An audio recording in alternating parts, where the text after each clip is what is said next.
Before we jump into Week 5, there is a little bit of unfinished business from Week 4, and this is the set between the I almost said the Ontario Oguris. It's actually the East Coast Espurr and the Oceanic Oshawotts. And the reason I got confused is that this is the coach of the Oguris that you see on your screen, subbing in for the coach of the Espurr, who was unavailable to play this. So, substitute coach makes sure that the set still gets done, and nobody's playoff chances are derailed by something like a forfeit or a double loss. So I see Scovillain on both sides here. I believe it's the Espurr that have the Mega Scovillain. That's the first thing that stands out to me. The Espurr have not brought Annihilate once again. That also is a thing that stands out to me. But we do see... I don't know. We see Noivern and Mamoswine. That's a fun duo. They were on my VGC-style team. Actually, we see Noivern with a couple of ground types that can click Earthquake next to it if they want to. It also looks like a pretty clear sand mode from the Espurr, as Tyranitar and Sandaconda are both able to set up the sand. Not a whole lot here necessarily benefits from that. Mamoswine is, of course, unfazed by the chip damage and maybe benefits from the opponents being chipped down, and also can get some KOs with the help of that chip damage. Actually, I think I just functionally said the same thing twice. Toxapex is here. I don't know. It looks to me like mostly a physically offensive sand game plan. On the Oshawott side, so it's definitely Mega Skarmory. I don't remember what other Mega they have here, if any. I don't think it's Mega Garchomp or Mega Digletts. I think it's just Mega Skarmory. But they've brought a well-rounded mix of Pokemon. There's no Raichu here, which is kind of interesting with this team. But they have their Fairy Dragon Steel Core with Garchomp, Sylveon, and Skarmory. They have Pokemon like Scovillain and Gallade, which can maybe make things interesting for the sand mode on the other side. And Midnight Lycanroc kind of benefits from the sand if the sand shows up. They definitely have answers to Annihilate, but Annihilate is not here. Let's see if they have good enough answers to what the opponent has brought. So the Espurr start with Tyranitar and Mamoswine against Garchomp and Scovillain. So the sand is going up immediately. Tyranitar now switches out to Noivern. Is Mamoswine going to go straight for an Earthquake? First, we get some items scouted on the Oshawott side. We see that Garchomp has a Citrus Berry and Scovillain has a Focus Sash. We see Rage Powder from Scovillain. It's actually just Icicle Crash from Mamoswine. No Earthquake, so maybe that was targeting the Garchomp. Instead, it does a little bit less than half to the Scovillain. Of course, it doesn't have to be afraid of Spicy Spray because the Mega Scovillain is on their side, not that side. But it's probably not the damage they wanted, although the sand will help to put Scovillain in range, of course. And Noivern also will be able to land a Flying-type attack into Scovillain after this turn. But the redirection does buy Garchomp a free turn to set up a Swords Dance, so let's see what it does with that. The sand knocks Scovillain down to what looks like exactly 50%. It gets a speed boost from Moody, so that could shake things up a bit. Garchomp just protects here, and sure enough, Scovillain moves next, and it throws a Flare Blitz into Mamoswine. It doesn't do a ton of damage. To be honest, I have no idea what Scovillain's attack stat is. And Mamoswine, of course, does get Thick Fat, which makes it, I was going to say functionally resist fire, but it's an ice type, so I guess it just wipes out its weakness to fire. I don't know whether this Mamoswine is running that ability. If I knew the calc, I'd be able to figure it out, but that definitely seems like a possibility to me based on that damage. But maybe Scovillain Flare Blitz is just not very strong. But it does get to attack Mamoswine before anything else happens here. Take some recoil. The Icicle Crash. So Mamoswine actually faster than Noivern. Maybe a Choice Scarf Mamoswine, like I was spamming in the VGC-style League when I had these two Pokemon. Goes for the Icicle Crash into Garchomp, but it hits the Protect. And Noivern goes for a Draco Meteor into Garchomp, so the Espurr double target the Garchomp slot. Scovillain is still here. It'll get some kind of other Moody boost, and it can click Rage Powder again if the Oshawotts want. And Garchomp still getting to use that attack boost for now. We'll see what it does with it. Noivern also notably didn't set Tailwind, so Scovillain will still be faster than both opponents. It looks like it's Choice Scarf Mamoswine, but Garchomp should be slower than Noivern anyway, probably. So actually, Garchomp is probably the slowest Pokemon on the field at this point. So that'll make it harder for it to use that attack boost, and Scovillain should be knocked out by the next hit. So it's still not an easy position for Garchomp, actually, considering the powerful, super effective damage coming out from both opponents. Of course, if Mamoswine misses an Icicle Crash, then Scovillain gets to redirect both attacks, and Garchomp is free to attack, so we'll see if they go for that. Instead, Scovillain just hits Mamoswine with a Seed Bomb, so showing it has not just Fire-type damage, but also Grass. And judging by the Seed Bomb damage compared to the Flare Blitz damage, I would say this is Thick Fat Mamoswine, but Thick Fat doesn't help it with Grass-type attacks, so it does faint here. Noivern misses the Draco Meteor into Garchomp. The Espurr had so much offensive pressure into this Garchomp, they were still able to do a lot of damage to it, even with the Mamoswine dropping to the conveniently speed-boosted Scovillain, except they didn't do any damage because they missed. So that's pretty unfortunate for them. We see Iron Head into Noivern. At +2, that doesn't pick up the KO. Scovillain's still stacking Moody boosts. Unfortunately for it, it gets the boost in special attack here when it seems to be running a physical attacking set. Now we see the Scovillain hit the field for the other side. This one can Mega Evolve and burn Garchomp with the Spicy Spray, but the obvious question is it too little too late? It does Mega Evolve. It protects this turn, actually, and avoids a Flare Blitz from the other Scovillain. Noivern finally does set Tailwind here, and Mega Scovillain also avoids a Stomping Tantrum. Scovillain and Noivern both getting chipped down pretty low by the sand. Scovillain got a special defense boost this time. Basically just traded +1 defense for +1 special defense. Now it protects, and so does Garchomp. They're trying to get through these Tailwind turns. Garchomp avoids a Draco Meteor and a Giga Drain.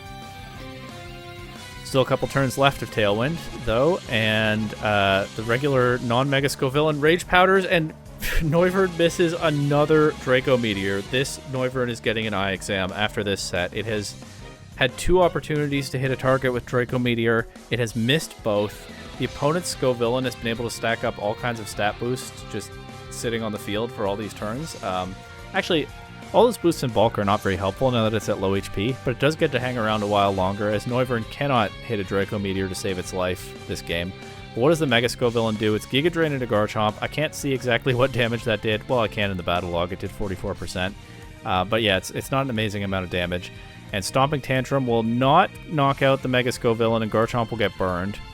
The regular Scovillain still stacking defense boosts. Noivern protects here on the last turn of its own Tailwind, and so does Mega Scovillain. And Garchomp also protects. Literally everything on the field went for Protect this turn. Regular Scovillain's Protect fails, because Protect fails if it is the last move used, but that is an interesting way for the last turn of Tailwind to play out. Scovillain is the only Pokemon that can safely protect this next turn. It gets another speed boost from Moody, so really shoring up that speed advantage as the opponent's Tailwind is now gone, as the Garchomp does eat its Citrus Berry for some recovery. Mega Scovillain switches out to Tyranitar. The sand goes back up. Noivern narrowly tanks a Flare Blitz. It holds on at 1%. It has one more chance to land a Draco Meteor. Is it going to happen? It does. But it... Oh, I didn't think that had KO'd. The Scovillain stat boosts were blocking my view, but actually it does knock out the Garchomp. So Noivern finally gets a chance to redeem itself before dropping to the sand damage. But all that just to remove +1 Garchomp.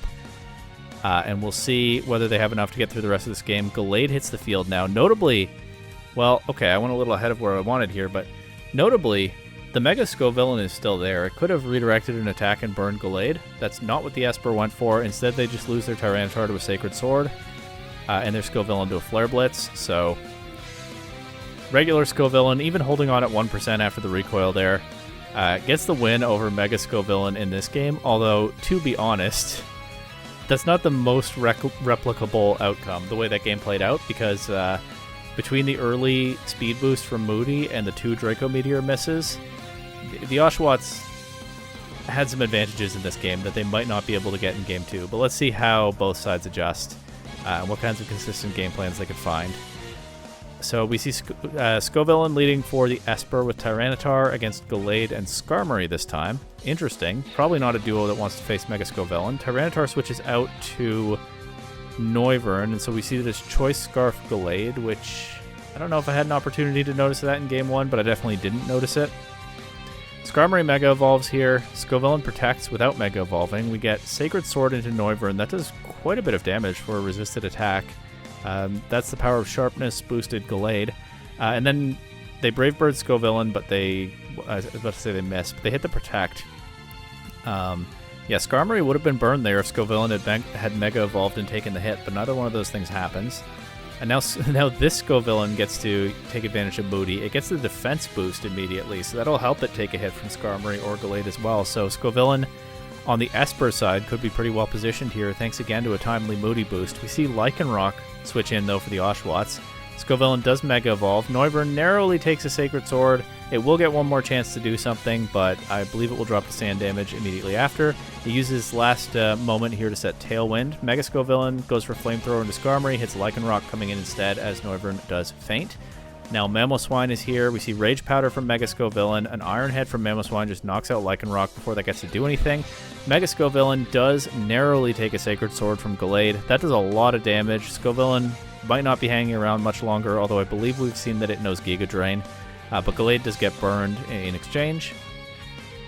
Scovillain goes down to 1% after the sand damage, but it is still here. Garchomp comes in for the Oshawotts. We see both teams repositioning a bit. Mamoswine switches out to Tyranitar.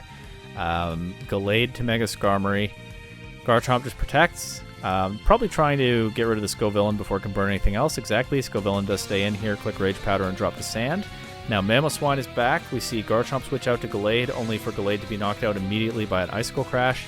Knockoff into Skarmory does quite a bit of damage, considering that it doesn't get the power boost for removing an item into a Mega Pokemon. I think I'm just kind of thrown because, I mean, I used Mega Skarmory in a tournament recently, and I was kind of taken aback at how badly it took hits. I'm just so used to Skarmory being an extremely bulky Pokemon. I'm always kind of surprised at how much damage the Mega Form takes. But yeah, it took a fair bit from that knockoff. But it lands an Iron Head into Mamoswine, which does not quite KO.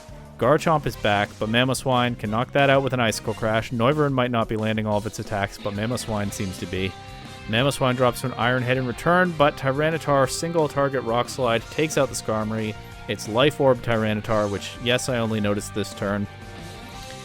And in theory, Skarmory could have been in a decent position against Mega Tyranitar, but it just had to take that one more hit or dodge it, and neither one happened. And yeah, I mean, I don't have Mega Skarmory in my draft. Hopefully the Oshawotts coach is more used to this, but I'm always surprised at how badly Mega Skarmory takes hits because I've just been conditioned for so many years to think that Skarmory is good at doing that.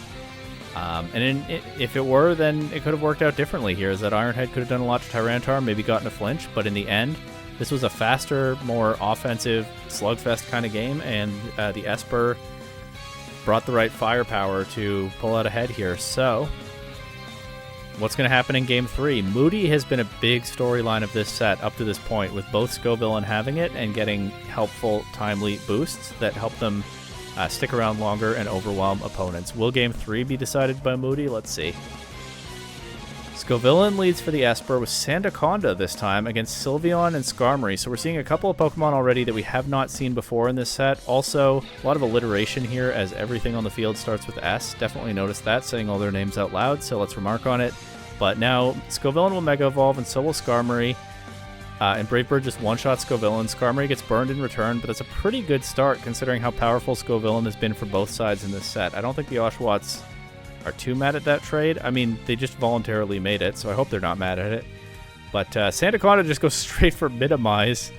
Still takes a ton of damage from a Sylveon Hyper Voice. We see a Citrus Berry healing it up a bit. We also see that it does not have Sand Spit to set up the sand.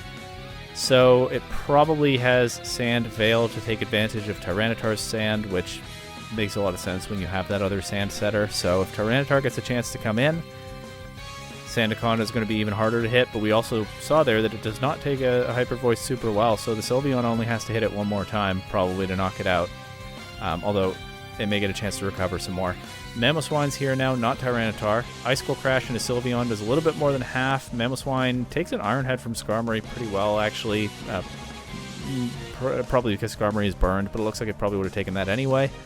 We see high horsepower, so the Sandaconda just doubling up into Sylveon, making sure that threat is gone before it can land another Hyper Voice, which makes a lot of sense if Sandaconda is potentially the long-term win con here, although maybe Mamoswine just sweeps, who knows what happens. That Scarf Icicle Crash is very scary for the Oshawotts. Gallade is probably the best answer they have to the Mamoswine, especially as we know that it has a Choice Scarf of its own. And it does force the Mamoswine off the field here. Mamoswine switches out to Noivern, so this means that the Espurr have not brought Tyranitar to this game, and Sandaconda will be relying entirely on Minimize for evasiveness boosts. We know these items already. Noivern comes in on a Sacred Sword, takes not too terribly much damage from it. Skarmory lands a Brave Bird into Sandaconda. It knocks Sandaconda low. Sandaconda's in range of the next one, unless it gets some recovery here. But no, it just goes for high horsepower and a Gallade for about 80%. And Skarmory's being chipped down by the Burn. Glade switches out to Garchomp. Sandaconda protects here as Noivern sets Tailwind. So there's that speed control for the Oshawotts again. Skarmory throws off a Rock Slide, and I have been critical of Noivern missing attacks throughout the set, but Noivern this time dodges an attack, avoids the Rock Slide from Mega Skarmory. This will buy it some time to maybe Draco Meteor Garchomp again or catch Glade switching in, so kind of a clutch moment for what has been, up to this point, a very unclutch Pokemon in this set. Actually, I'm being too critical. The Tailwinds have been useful throughout. Those Draco Meteors in Game 1 were just pretty rough to watch. Now we see a Draco Meteor and a Garchomp, just one-shots it. Noivern not the strongest attacker, but strong enough to do what it needs to do there. Skarmory takes a Rock Slide from Sandaconda, doesn't get flinched, throws a Rock Slide back. It actually does hit both targets. It does not do as much to Noivern as I thought it might, so never mind anything I said about the clutch dodge, but it also only does 4% as a burned non-stab Rock Slide into Rock Resist Sandaconda, so Skarmory might have had a chance to remove Sandaconda there, which might have been valuable for this team, as Noivern has already lowered its own special attack. It's not the most threatening thing. They still have to beat Mamoswine somehow, but I assume you're doing that with Gallade in the back. Actually, maybe Mamoswine just wins here because it can Ice Shard through everything, even if speed control is an issue, which it might not be in Tailwind anyway. They probably just lose to Mamoswine at this point, but it feels like it might have been a good idea to remove the Sandaconda, and instead the Rock Slide just kind of tickles it a little bit. So even though Sandaconda hasn't really dodged anything with those minimized boosts, it's still here. Gallade comes in at low HP. Oh, I guess I had to try to remove the Noivern because, yeah, in Tailwind it can just outspeed and knock out Gallade, which is what it did here, so never mind. I understand the Rock Slide now, but it didn't work out. And Sandaconda doubles into Gallade with high horsepower, covering for a Draco Meteor miss or something, but it's redirected into Skarmory, does nothing. But Rock Slide from Skarmory does knock out Noivern now. Still not doing much to Sandaconda. It looks like it did even less than the previous one. And Mamoswine can come in now. Sandaconda just protects. And Mamoswine going for the accurate attack, locking into Iron Head, which is resisted, but is strong enough at this point to take out the not massively bulky Mega Skarmory. Sandaconda didn't do a ton here, even though it sat on the field for a long time. It also did not dodge anything with that minimize, I don't think. Unless I'm forgetting something.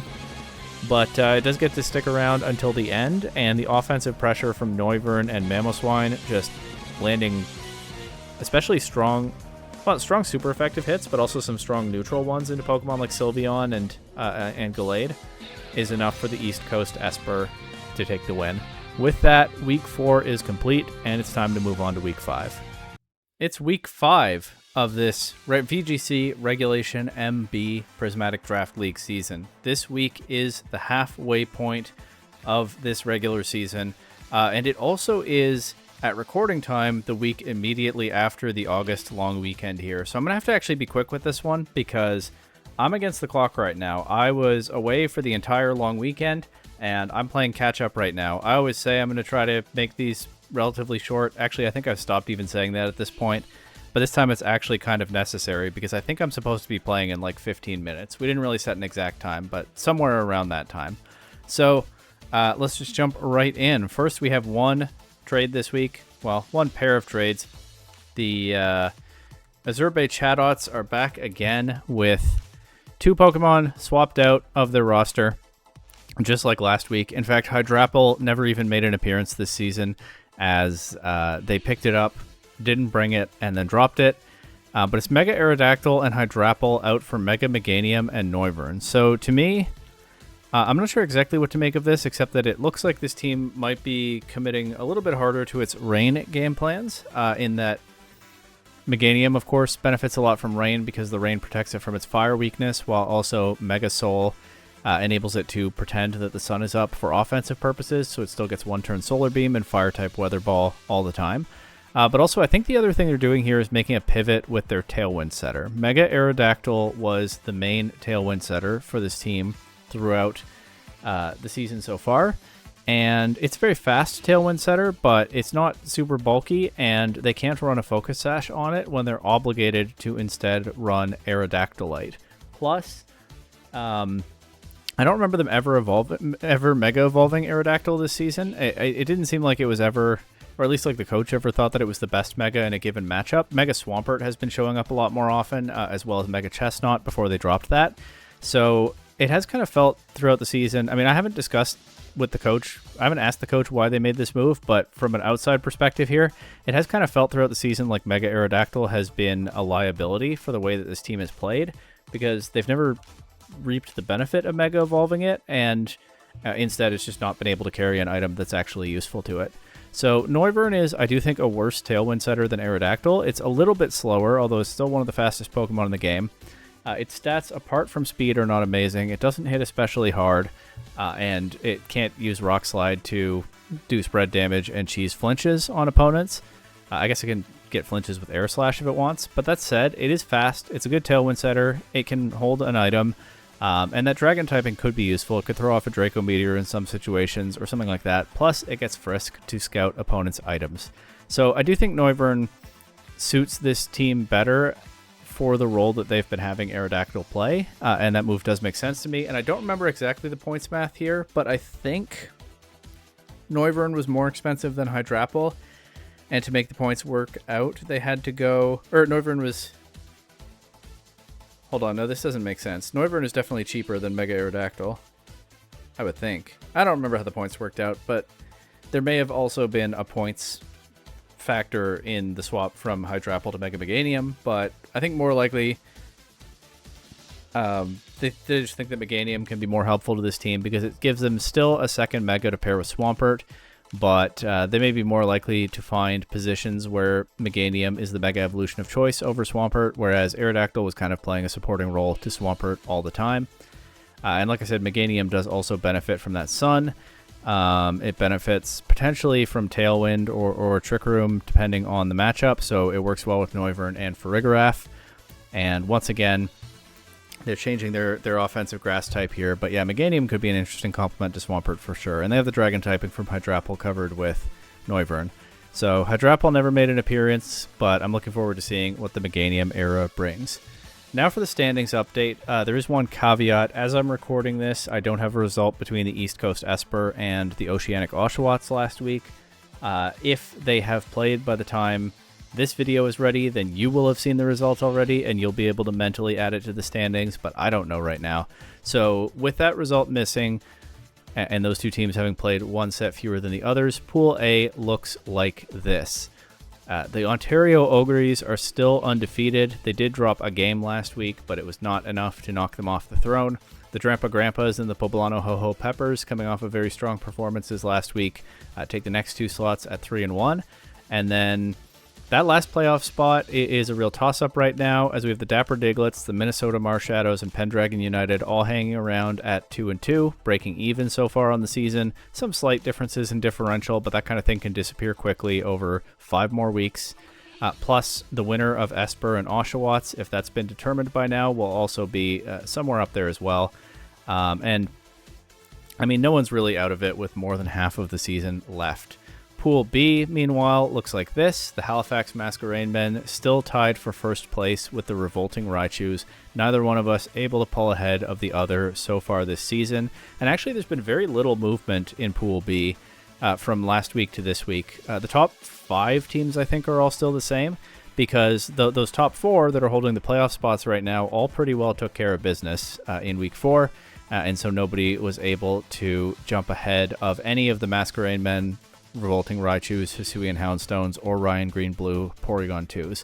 A little bit of movement in the lower part of the standings, but it's still not a whole lot. The Calgary Camerupt still holding on to that 5th spot on the bubble there, breaking even in both games and differential.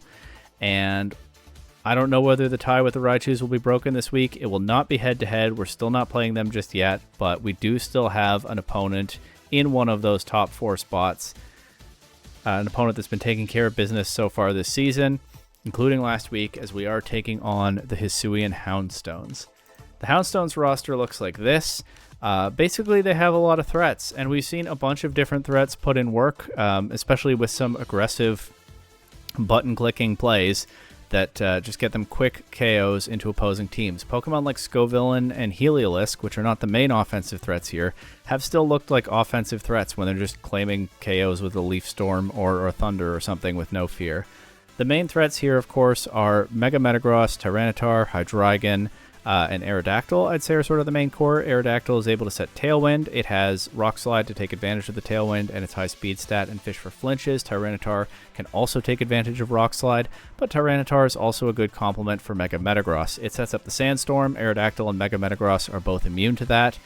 And then Tyranitar is a dark type and a rock. As a rock type, resisting fire, covers some of Metagross's weaknesses. Metagross is obviously the more notable Mega on this team. It's a giant physical offensive threat, and with supports like that speed control from Aerodactyl, like that type coverage from Tyranitar, as well as Hydreigon. Hydreigon notably, along with Aerodactyl, able to switch in on the ground type attacks that threaten both Metagross and Tyranitar. Mega Metagross can have a solid core set up around it, enabling it to pivot in and out and basically claim KOs. Hydreigon especially is a good complement, actually, because I think it covers all of Metagross's weaknesses. Fire, ground, dark, ghost. Yeah, it does. And Metagross covers all of Hydreigon's weaknesses, and then Hydreigon also can set Tailwind and is a special attacker to complement Metagross's physical offense. So already a very solid 2 Pokemon core right there. Then they have another complementary piece in Combat Breed, Pure Fighting type Tauros. This Pokemon has really impressed me so far this season. It's probably the least used Tauros form in most kinds of competitive play, but in a draft league, you get the Tauros form that you get at the price point that you get it. And this Tauros has been solid Intimidate support, as well as using its fighting typing to complement the Psychic and Dark types. Psychic and Dark type teammates like Metagross, Hydreigon, Hatterene, and Tyranitar. Tauros is another Pokemon that can just click a strong button like Close Combat and claim a KO against something that might otherwise threaten one of its more powerful teammates. We've also seen it try to set up with Bulk Up. They have redirection support from Scovillain. Hatterene feels like kind of an odd fit here at first because it's kind of a one Pokemon Trick Room mode. It can set Trick Room and it's one of the strongest Trick Room attackers, but it doesn't really have other Trick Room pieces around it for the most part. But what I realized as I was preparing for this matchup is that it's a little bit harder to bring Trick Room against this team because Hatterene is one of the best Pokemon under Trick Room and can take advantage of that Trick Room and use it against you. They also have support from Meowstic. It is male Meowstic. They can Mega Evolve it, but most of the time they probably don't want to. And so they get all those Prankster supports, things like Screens, Yawn if they want, Fake Tears, whatever. They also get Fake Out. And it can set manual Psychic Terrain for Hatterene if they want to go with that kind of game plan. And it has the option to Mega Evolve if for some reason they don't want to Mega Evolve Metagross at a certain point. Toxapex, I don't know, it gives them another way to play. It's a bulky Pokemon that can do chip damage over time and create openings for fast attackers like Metagross and Aerodactyl to grab KOs. What's the type synergy with Toxapex? It's weak to ground, so it doesn't super well cover Metagross's weaknesses. But yeah, I don't know. It's a tanky Pokemon. It also gives them Wide Guard, along with Aerodactyl. Those both get Wide Guard. But yeah, solid offensive core with Pokemon like Metagross and Hydreigon and Tyranitar. With Aerodactyl, Hatterene, Scovillain, Tauros, and more, all adding interesting dimensions to round this team out. I built super quickly. To be honest, I did most of my building like within the last hour. Usually I record the team builder stuff and the gameplay on different days, and this time, like I said, I've been up against the clock. I picked my 6 Pokemon yesterday, but they were pretty much just the Pokemon that felt most natural to me to bring here, and then I filled out the sets, less than an hour ago. And the big surprise is I'm benching Mega Gengar this week. Mega Gengar was just not one of the first 6 Pokemon that came to mind to bring this matchup. It's so strong that there's a case for it regardless, and notably it could be helpful to removing Pokemon like Hatterene and Toxapex in otherwise tricky positions, but my opponent has so many Mega Gengar answers between Pokemon like they're 2 very tanky dark types in Hydreigon and Tyranitar. I can run Dazzling Gleam to deal with Hydreigon, but that's still not that great into Tyranitar because it takes special hits well. As well as Aerodactyl speed tying Mega Gengar, Mega Metagross being able to threaten it with Priority Bullet Punch. Yeah, basically my opponent has a lot of threats to Mega Gengar, and when I was trying to find an angle to attack their team with something that I could build reasonably quickly, I didn't really see the vision for including Mega Gengar there, so I have left my first round pick behind this time. And instead, my angle here, I think, is Hisuian Goodra. A lot of my opponent's team doesn't especially want to face Hisuian Goodra. They do have answers to it, but when you look over their draft, Pokemon like Hydreigon and Tyranitar weak to Body Press. Pokemon like Scovillain and Heliolisk that we've seen do a lot of damage to some opponents are not very threatening into Goodra thanks to that Steel and Dragon typing. Goodra can't be poisoned by Toxapex. Goodra resists Psy-Spam game plans with Hatterene and Meowstic. It is neutral to Fairy, but it does have a very high special defense stat, and Hatterene might be afraid of it before they've scattered its set. Like I said, it's not flawless, right? Goodra, especially if it's not set up yet, could be vulnerable to Tough Claws boosted fighting and ground attacks from Metagross, as well as the fighting stab from Combat Breed Tauros. But I think setting up Goodra with Shelter is probably the best approach I have, the strongest tool that I have in this matchup. And so building the rest of the team out around it made a lot of sense to me. So, again, keeping it pretty simple because I was tight on time. It's a pretty basic Screens Grimmsnarl here. It's also a pretty basic Friend Guard Vivillon with basically all the usual moves you would expect on that Pokemon. Vivillon is speed creeping something. I think it's Modest Hydreigon, but maybe I'll get a reminder of what it's speed creeping while we actually play. And then the other spots were kind of interesting to figure out. But again, the main threats to Goodra, I figured, were my opponent getting a strong position with something like Metagross or Tauros. And breaking through it, and then maybe like overwhelming it with a powerful Hatterene set could also be an issue. So I already mentioned I'm not bringing Mega Gengar. Gyarados is the Mega of choice here. I also like Gyarados because it when it's Mega Evolved, it covers Metagross's stabs. And before it's Mega Evolved, it resists Tauros' stab and can intimidate Tauros and also intimidate an already Mega Evolved Metagross. Plus, there was something else that I'm blanking on right now. Gyarados, depending on the timing of its Mega Evolution, though, gives me solid defensive utility into those two threats, is the main thing here. And I can just run the stabs on Gyarados this week. Waterfall and Crunch is a combination that is almost unresisted by my opponent's team. Actually, I took a quick glance and thought it was unresisted. I'm remembering now that Hydreigon does resist both of those types, but I'm not going to worry about that right now. Waterfall and Crunch covers everything else on my opponent's team, and if I can get a Dragon Dance, Gyarados can be a pretty devastating threat.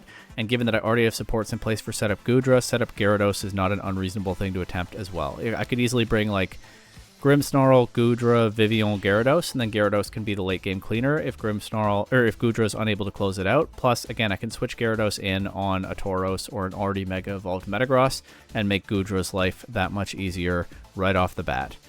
I do have to remember, actually, to make sure that it's Intimidate Gyarados in my team builder. I will do that immediately after this, because that is, I think, important here. For the last two Pokemon, Armarouge is back once again with the Choice Scarf set. This gives me a little bit more offensive cover into Metagross and Tauros, so I have a little bit more to threaten those two Pokemon, as well as being relatively good at clearing something like Toxapex out of the way. I also want to be able to threaten Hatterene because I've decided to run Life Dew on Goodra. I don't want Goodra. My opponent has enough strong attackers that they could knock Goodra's health pretty low, and I don't want to get into too scary a position with it. So I have multiple ways to heal Goodra between the leftovers, Vivillon, Pollen Puff, but also its own Life Dew. I decided to choose that over running a Steel type attack to hit Hatterene this time. That means Goodra doesn't hit very hard into Hatterene or Toxapex, at least without a bunch of boosts. So Armarouge is able to resist Hatterene's stabs and threaten it with a fire attack. It can wipe out Toxapex with Psychic. It nicely complements Gyarados, which is very, very strong into my opponent's team, but doesn't necessarily clear Toxapex as effectively. And Armarouge also, is able to hit threats like Tauros and Metagross very hard with its stabs. I'm running 2 fire attacks because I didn't think I needed the extra coverage, and Heat Wave spread damage is hard to ignore, but my opponent does have 2 possible Wide Guard users, so I definitely want a single target fire type option. If I were dropping a fire attack, it would be Heat Wave. Armor Cannon I think is too valuable to ignore here. Psychic hits some key threats and rounds out most of the rest of the coverage. The only 2 Pokemon not covered by Armarouge's stabs are Tyranitar and Hydreigon, and I have Aura Sphere to hit those. Finally, Pikachu is here mainly for Fake Out. If I'm running a very setup-heavy game plan, I figured bringing both of my Fake-Out users was not a bad idea. But Pikachu also obviously can protect Gyarados from Heliolisk with its Lightning Rod, and it gives me another option to outspeed some of my opponent's threats. My opponent has a lot of fast Pokemon. Gyarados is trained, I think, to outspeed anything except Jolly Aerodactyl after a Dragon Dance. Armarouge is a little bit slower, but should always outspeed Mega Metagross. Pikachu can't hit those kinds of speed benchmarks, but it does outpace some of the more sort of mid-speed Pokemon on my opponent's team. I think it also is creeping Modest Hydreigon. I think Vivillon and Pikachu are both doing that. We might well see Timid Hydreigon. It seems pretty valuable to my opponent in this matchup, but creeping that was just not so doable. And so Pikachu, along with the Fake Out, gives me that little bit more offense. Thunderbolt is actually very strong into a lot of my opponent's team. It gives me another strong neutral hit into Hatterene, so I don't have anything super effective into Hatterene here, but I have multiple ways to do damage to it that don't rely on Goodra Body Press. It gives me another strong hit into Toxapex as well with the Thunderbolt. My opponent doesn't have a lot of electric resists. They have Scovillain, and they have Hydreigon. I think that's it off the top of my head. Oh, Heliolisk as well. But Thunderbolt is a strong neutral hit at worst into a lot of their team. And then Alluring Voice gives me powerful Fairy-type damage into Hydreigon. One more way to surprise that thing before it drops a Draco on Goodra or something like that, potentially. And it also gives Pikachu something to... It gives Pikachu a neutral attack to click into Heliolisk. So that is the team this week. It's not thought all the way through because time was limited, but I sort of stuck to the basics, stuck to what I know with this team. And I think Goodra with the right supports can be very, very powerful into my opponent's roster. So that's the plan. Set up Shelter Goodra, Grimmsnarl, Vivillon, Pikachu all here to support it, and then Gyarados and Armarouge are here to threaten the things that threaten Goodra. We go back to basics. Hopefully it's going to work out.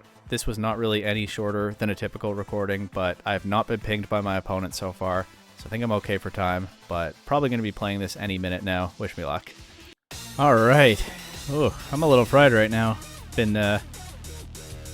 But after this, I'm all caught up on PDL for the time being. Good luck, have fun. To the Hisuian Houndstones. Now, can I open team sheets? Okay, Aerodactyl, Tyranitar, Mega Metagross, Hydreigon, Toxapex, Hatterene. They brought both of those two. No Scovillain, no Tauros, no Meowstic. I didn't mention it in the builder, but I thought about bringing Serena just for the Meowstic. I guess it's just as well that I didn't. They have so many threats to Serena, though. I didn't really see the vision. So it's Goodra stuff, right? For game 1. So Hydreigon's a threat, because I can't boost special defense. Except with Light Screen. Metagross is a threat. Aerodactyl could taunt Goodra. I did think about that when I was building, but I know I didn't talk about it in the last part of the video. I mean, I have Fake Out, I have Rage Powder. But there's no Tauros. Okay, let's just keep it simple and do these 3 for sure. And then probably Armarouge or Gyarados.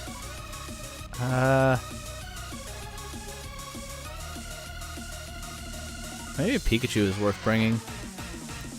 Because honestly, depending on the speed stats, it's honestly maybe the best answer to Hydreigon. Yeah, you know what? I'm going to bring Pikachu to game 1. Why not? Okay. So, Grimmsnarl, Goodra against Aerodactyl, Hydreigon. Okay, so I'm going to Fake Out the Aerodactyl. Nah, if they have Taunt, let them prove it. Light Screen and Shelter. It'll be good to see. If they do have Taunt, it'll at least be good to know.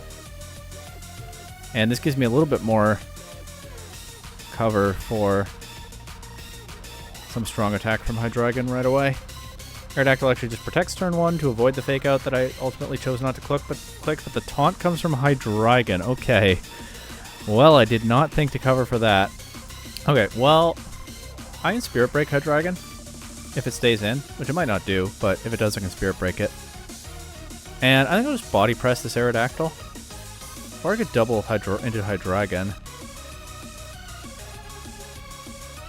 I don't know, is Hydreigon going to have the Sash? I don't know if Hydreigon's even staying in. They said Tailwind, they taunt Grimmsnarl. Okay. Well, I break a possible Sash on Aerodactyl, and I do just knock out Hydreigon with the Spirit Break, so I don't hate this situation. But Mega Metagross is definitely a pain to deal with right now, with both of my stuff taunted. I can't even set a Reflect right now. It might be worth sacking Pikachu in this position. Isn't that kind of sad? Get Grimmsnarl off the field. I think I'd for sure get Grimmsnarl off the field here. I think I go Vivillon before Pikachu, though. So let's go Vivillon and Body Press Aerodactyl again. I'm not going to knock Aerodactyl out right away, but damage on that is good. Probably. I mean, these two... I mean, it stops another Tailwind, but these two are going to outspeed whatever I have right now anyway. Yeah, the Taunt Hydreigon really surprised me. At least now I know for game 2.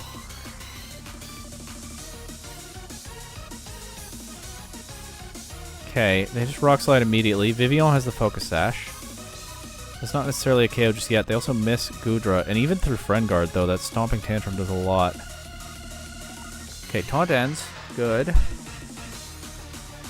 Rage Powder's not... I bumped my mic. My bad if that was audible. Rage Powder's not useful here, though, because they can just Rock Slide to get around it. So I think what I'm going to do is switch back to Grimmsnarl and protect Goodra here. And I'm still looking to get a Shelter. So if I get Goodra in somewhat safely... Actually... Yeah, I'm going to do that. I thought about Pikachu instead of Grimmsnarl, because I can just Steel Attack Grimmsnarl here if they want, but if I do get it in somewhat safely, I can fake out Metagross next turn. Okay, they go for Psychic Fangs into Goodra. That's fine. Worth noting, Psychic Fangs does clear my screens, though. If I don't get flinched, then this Shelter is pretty safe.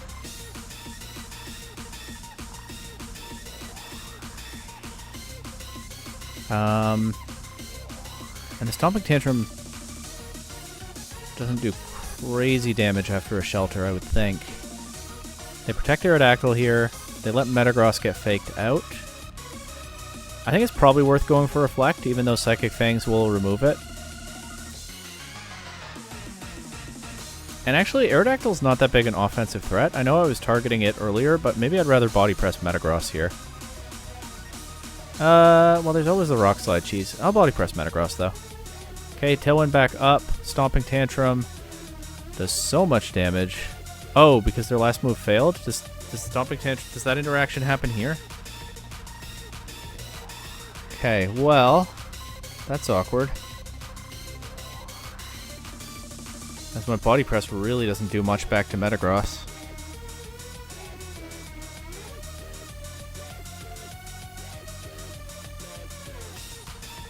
The problem with keeping Aerodactyl around is the Rock Slide threat still means that Rage Powder Vivillon is just not that useful here. Oh, and now Metagross's last move failed. I just played right into their hands. I'm in range of the next Stomping Tantrum, right? What a disaster. I think that Protect actually just cooked me, to be honest. I don't even have my redirection on the field.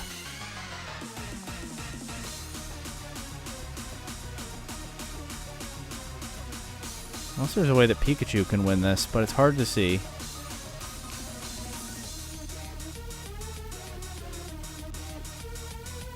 Go for Life Dew, but I don't think I'll get to execute it. The Ironhead Grimmsnarl, they don't attack Goodra this turn. Well, I thought I was just about to lose Goodra to a Stomping Tantrum and lose the whole game. I don't really know what just happened. I'll go Pikachu here. Fake out Metagross and Body Press Aerodactyl. Let's see what that gets me. They might just protect Aerodactyl. I could go for another Shelter.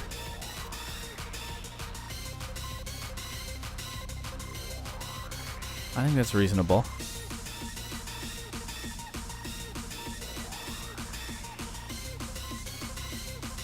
The fact that they didn't attack Goodra that last turn might genuinely change everything. Yeah, the Aerodactyl protects again. The Metagross also protects this time. Okay.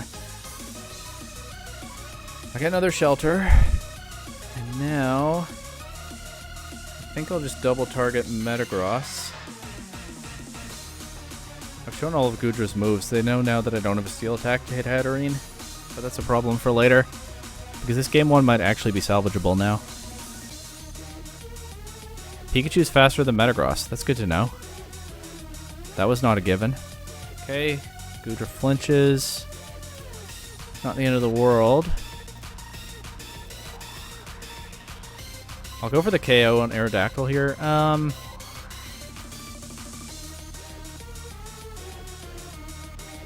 Yeah, I will. Just in case it lets Vivillon still do something in this game. Of course, they could just Tailwind, and then it's kind of moot anyway.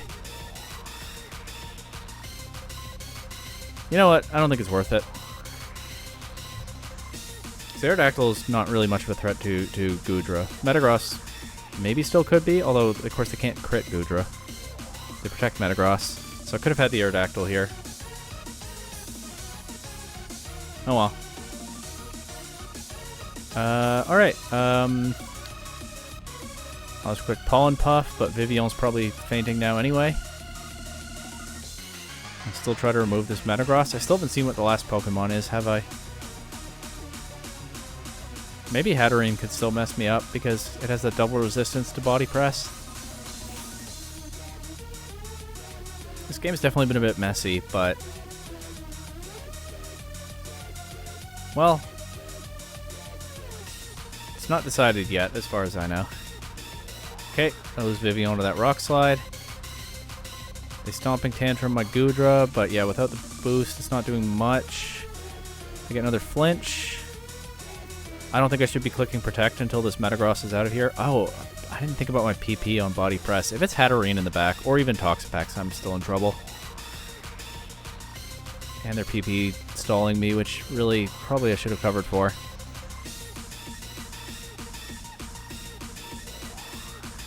I'm already going to be halfway through my Body Presses after this turn. So that I think will be the real problem here.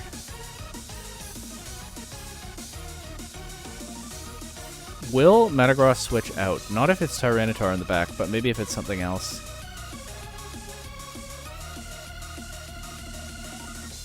Yeah, something more threatening than Pikachu might have been useful this game. Maybe the double fake out was not the right idea.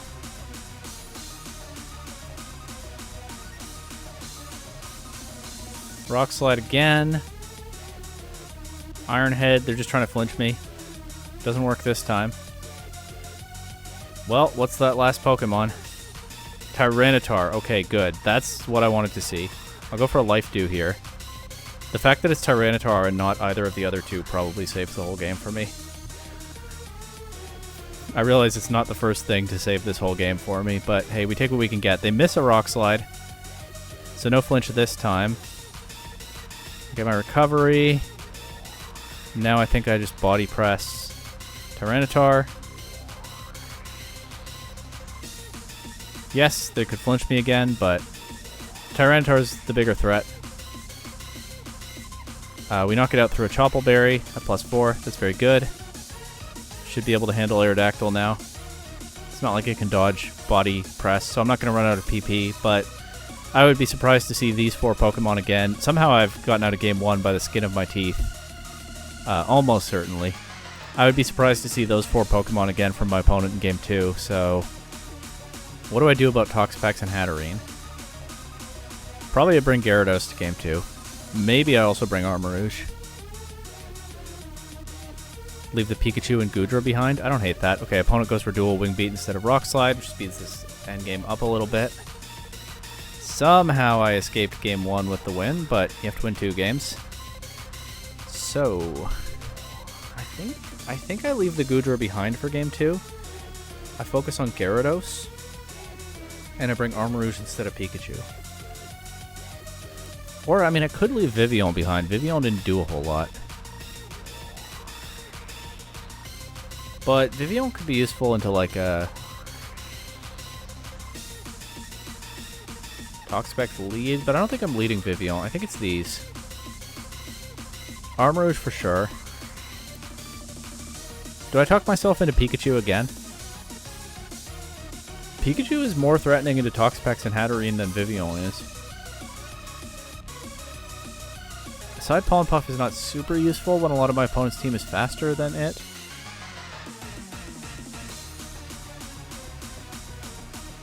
Okay. Here we go again.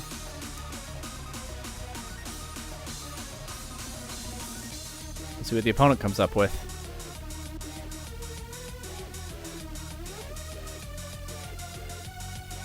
Aerodactyl again, and Hydreigon, so actually the same lead as last game. But this time I know that the Hydreigon is the taunt user, and I think I'm fine to Mega Evolve immediately and go straight for my Dragon Dance. They can try to cheese a Rock Slide flinch, but it's -1. It won't be super effective after the Mega Evolution. The flinch would be annoying. The damage is probably not a huge deal. Hydreigon is kind of a problem because it's the one thing that isn't really covered by Gyarados' attacks, but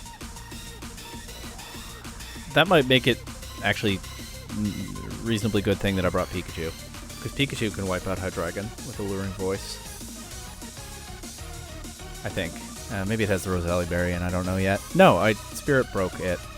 Oh yeah, I also have Spirit Break. That's how I beat Hydreigon last game. Okay, Hydreigon actually just switches out to Toxapex. Alright, so that is here this time. They protect Aerodactyl around the Fake Out again. Did I see Aerodactyl's item in Game 1? No. Toxapex is the problem. Toxapex is a big problem. I think the best thing to do here is just switch to Armarouge so I can immediately threaten Toxapex with Psychic. And Waterfall Aerodactyl. And yeah, maybe Gyarados gets poisoned and we try to live with that. Maybe that's not the best thing to do here, but I don't have a better idea. And Aerodactyl's still at -1, so even if it Rock Slides on the switch, I mean, this is the best Armarouge is ever going to do at taking a Rock Slide.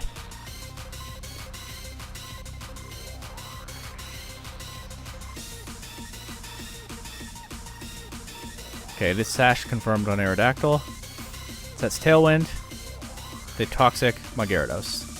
So this Gyarados is only going to take advantage of the Dragon Dance for so long. Now the Tailwind is a problem actually because they can Rock Slide now. But again, it is intimidated. So I'll go for the KO on Aerodactyl. I don't want them getting a million Tailwinds this time. The KO on Aerodactyl if they let me have it. I mean, they could slow me down a lot by spamming Protects and stuff, which makes it harder for Gyarados to do its job. But if I can get out of the Tailwind and create the right position for, like, Pikachu and... Well... Now they infest Gyarados, so obviously it's trapped. And Hydreigon being back means... Armarouge is in danger, so I'm going to switch back to Grimmsnarl. I'm going to crunch Toxapex to try to get rid of that. They might Baneful Bunker. But it's not like it's going to poison Gyarados now.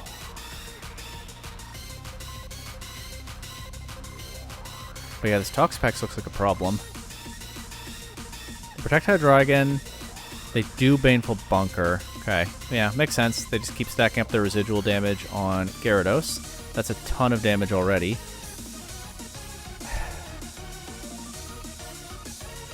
Quick Spirit Break in Hydreigon. I don't think Toxapex is staying in to eat this crunch. You know what? If I'm wrong, I'll feel very silly clicking Waterfall into it. And if they do like switch to Tyranitar and I get crunch damage into that, that's still not bad. So I'll stick with the crunch. Before my Gyarados goes down here, having accomplished less than I wanted it to. Aerodactyl is the big problem, but it's at 1 HP. But it just protects around Fake Out every time. So honestly, knocking it out with Fake Out could be an option, except they're not going to let me. Oh, they sacked their Aerodactyl. Okay, that's huge for Scarf Armarouge. They also missed Draco Meteor, which is huge for everything. I just got 2 KOs that I did not deserve. Okay. Alright, that leaves Toxapex. And something. I don't understand this set, but... Okay, Toxapex and Metagross. Okay. They can just protect around my Gyarados, and I don't want to let them do that, I don't think. So, I think I will... The problem is, Armarouge is choice-locked. It can threaten Toxapex or Metagross, but it can't really effectively threaten both. But I think they're just going to protect both Pokemon this turn, because they want Gyarados to drop to poison damage. So I'm going to Reflect and switch to Armarouge. And then I can Psychic, I can Armor Cannon. Pikachu is more threatening to Toxapex than it is to Metagross, so probably Armor Cannon Metagross is the call from there.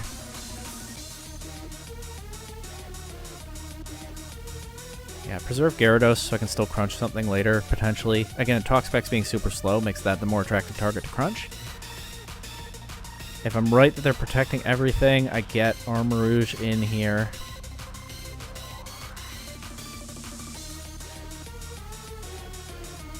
Well, that's the idea.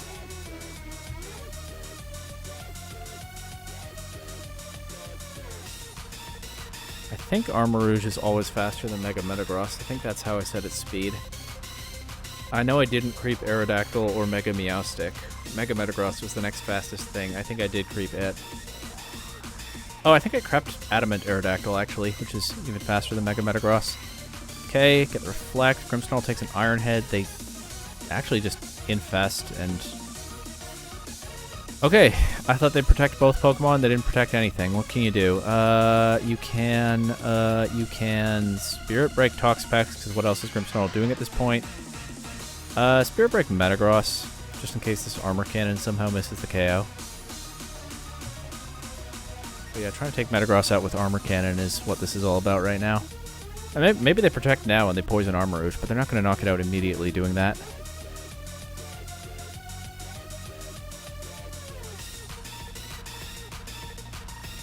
I guess that Draco Meteor... I guess Aerodactyl actually would have switched in freely if they hadn't missed that Draco Meteor into my Gyarados. So that was very, very lucky. Metagross protects around the Armor Cannon here. It protects around the double up. Toxapex takes the opportunity to recover. Okay, can I still lose to Toxapex? Probably. Hopefully it won't happen.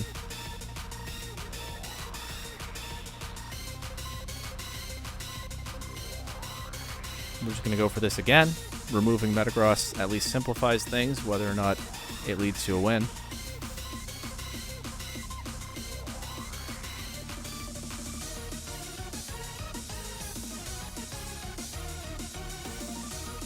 I think it's the best idea I've got.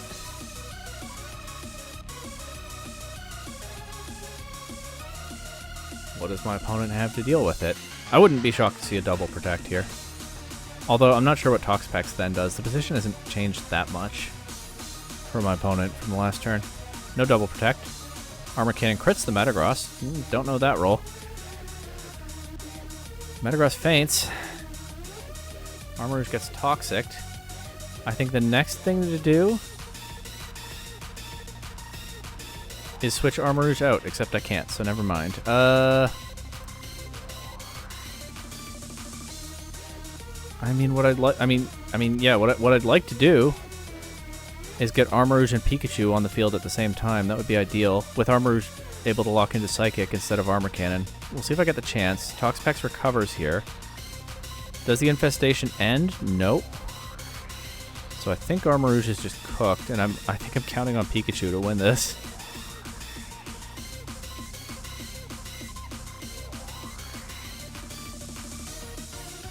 Well, it is what it is. If I don't have enough for Toxapex, then what can I do?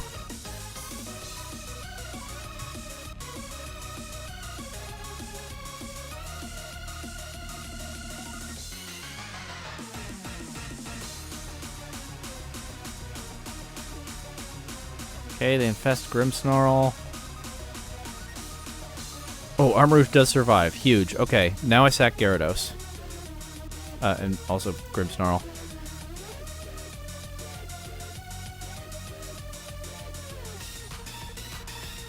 Sack Gyarados and Grimmsnarl. Try to get Armarouge and Pikachu in together and just overwhelm Toxapex with damage.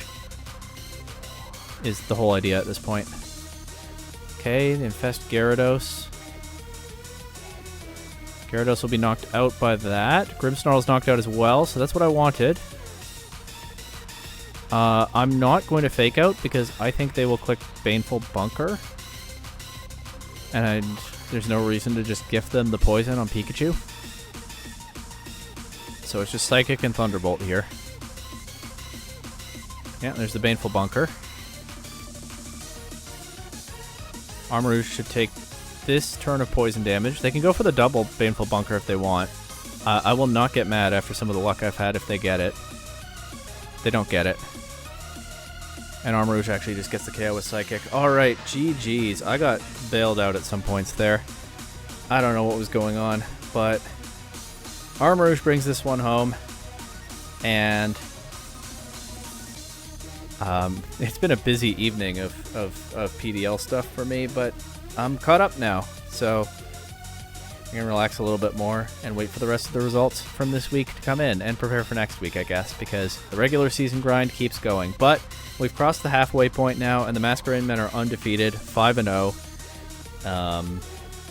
I don't think that guarantees a playoff spot because fewer than half of the teams make the playoffs, but yeah, things are looking pretty good right now. I don't know who the opponent is for next week, but we'll see if I can bring some more solid game plans and not need to cheese people as much next time. But anyway, here's where we cut to the rest of the week, and we'll see what I come up with for next week when that time comes. This week, the rest of Pool B starts with the Ryan Green Blue Porygon 2s taking on the Louisiana Hypercutters. The Porygon 2s have brought, at this point, a pretty familiar group of Pokemon. I guess we are hitting the point in the season at this halfway mark where I've kind of started to notice what Pokemon the coaches like to rely on. We know what Blastoise does. I believe it's Mega Blastoise on this team.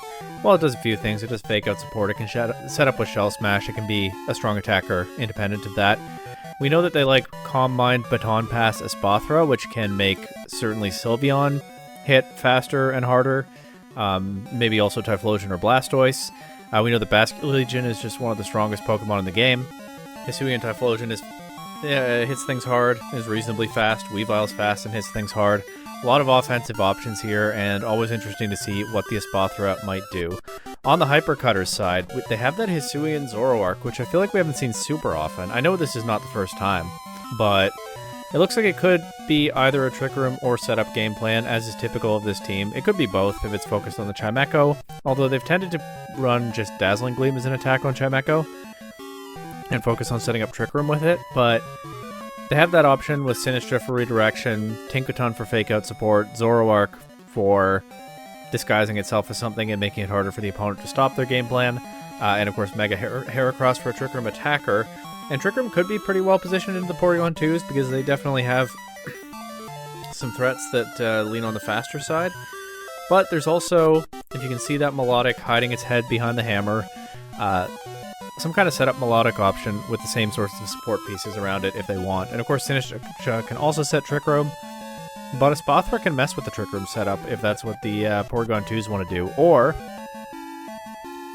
it also might be hard to set Trick Room in front of this Hisuian Typhlosion, which is immune to Fake Out and can land very powerful hits into Sinistra and Mega Chimecho with even stuff like Eruption, which we get around redirection as well. So, well, that might be where the Melodic comes in, but it'll be interesting to find out. Or the Zoroark, right, messing with Typhlosion before they go for their main game plan. Potentially. Let's see. Sinistra leads with Heracross against Weavile, and there's that Typhlosion. We see Frisk, we see Focus Sash on the Sinistra. That tells me it's probably actually Zoroark, because Zoroark is a lot more likely to use that item than Sinistra is, so this could be some excellent Frisk scouting for the Porygon 2s, finding that out. And of course, Heracronite confirms that this is the real Heracross. They can't even do some trickery where they run like Heracronite Zoroark. That would be kind of funny, but the fact that they actually have Heracross means that they're obligated to run it with that item, so not even an option. And then we see Pressure Weavile, okay. Zoroark, I suspect, switches out to Melodic as Heracross Mega evolves. We do just see an Eruption. It knocks out Heracross immediately, so I'm not really sure what Heracross was cooking there. We see Throat Chop into Melodic, doubling into what I think the Porygon 2s have also realized is probably a Zoroark slot, instead hitting Melodic for some more damage. We also see Typhlosion move before Weavile. I think it's probably Choice Scarf Hisuian Typhlosion. That item generally makes a lot of sense on that Pokemon. Sinistra comes in now. Don't know whether it's the real one or not. Typhlosion switches out to Blastoise. Weavile goes for Triple Axle. This would reveal a possible Zoroark if it connected, but instead the attack completely misses. Sinistra throws off an Icy Wind, which confirms that this is once again Zoroark. Sinistra doesn't get that move. Slow Weavile down with that, and Blastoise. But Blastoise takes a Scald a lot better than Typhlosion would have, but it does get burned. Okay. Blastoise Mega evolves now. We see Grass Knot from Zoroark. I guess Zoroark gets Grass Knot. That does make sense. I'm sure Sinistra doesn't get Icy Wind, so I'm not doubting my call here. I guess it's reasonable that Zoroark would get Grass Knot, and it does a little over half to Blastoise. Triple Axle does connect this time. It does reveal the Zoroark, although we pretty well knew by now, and it makes up for missing the first time by getting all 3 hits. All 3 hits and just knocking that Pokemon out. Alluring Voice into Weavile does good damage, but no KO. Blastoise goes straight for a Shell Smash, which is putting it in an interesting position because it's at low HP and burned, but the opponent only has 2 Pokemon left, but both of them take like a Water Spout pretty well, but Blastoise could throw off like a Dark Pulse into the Real Sinistcha or something. That's certainly an option.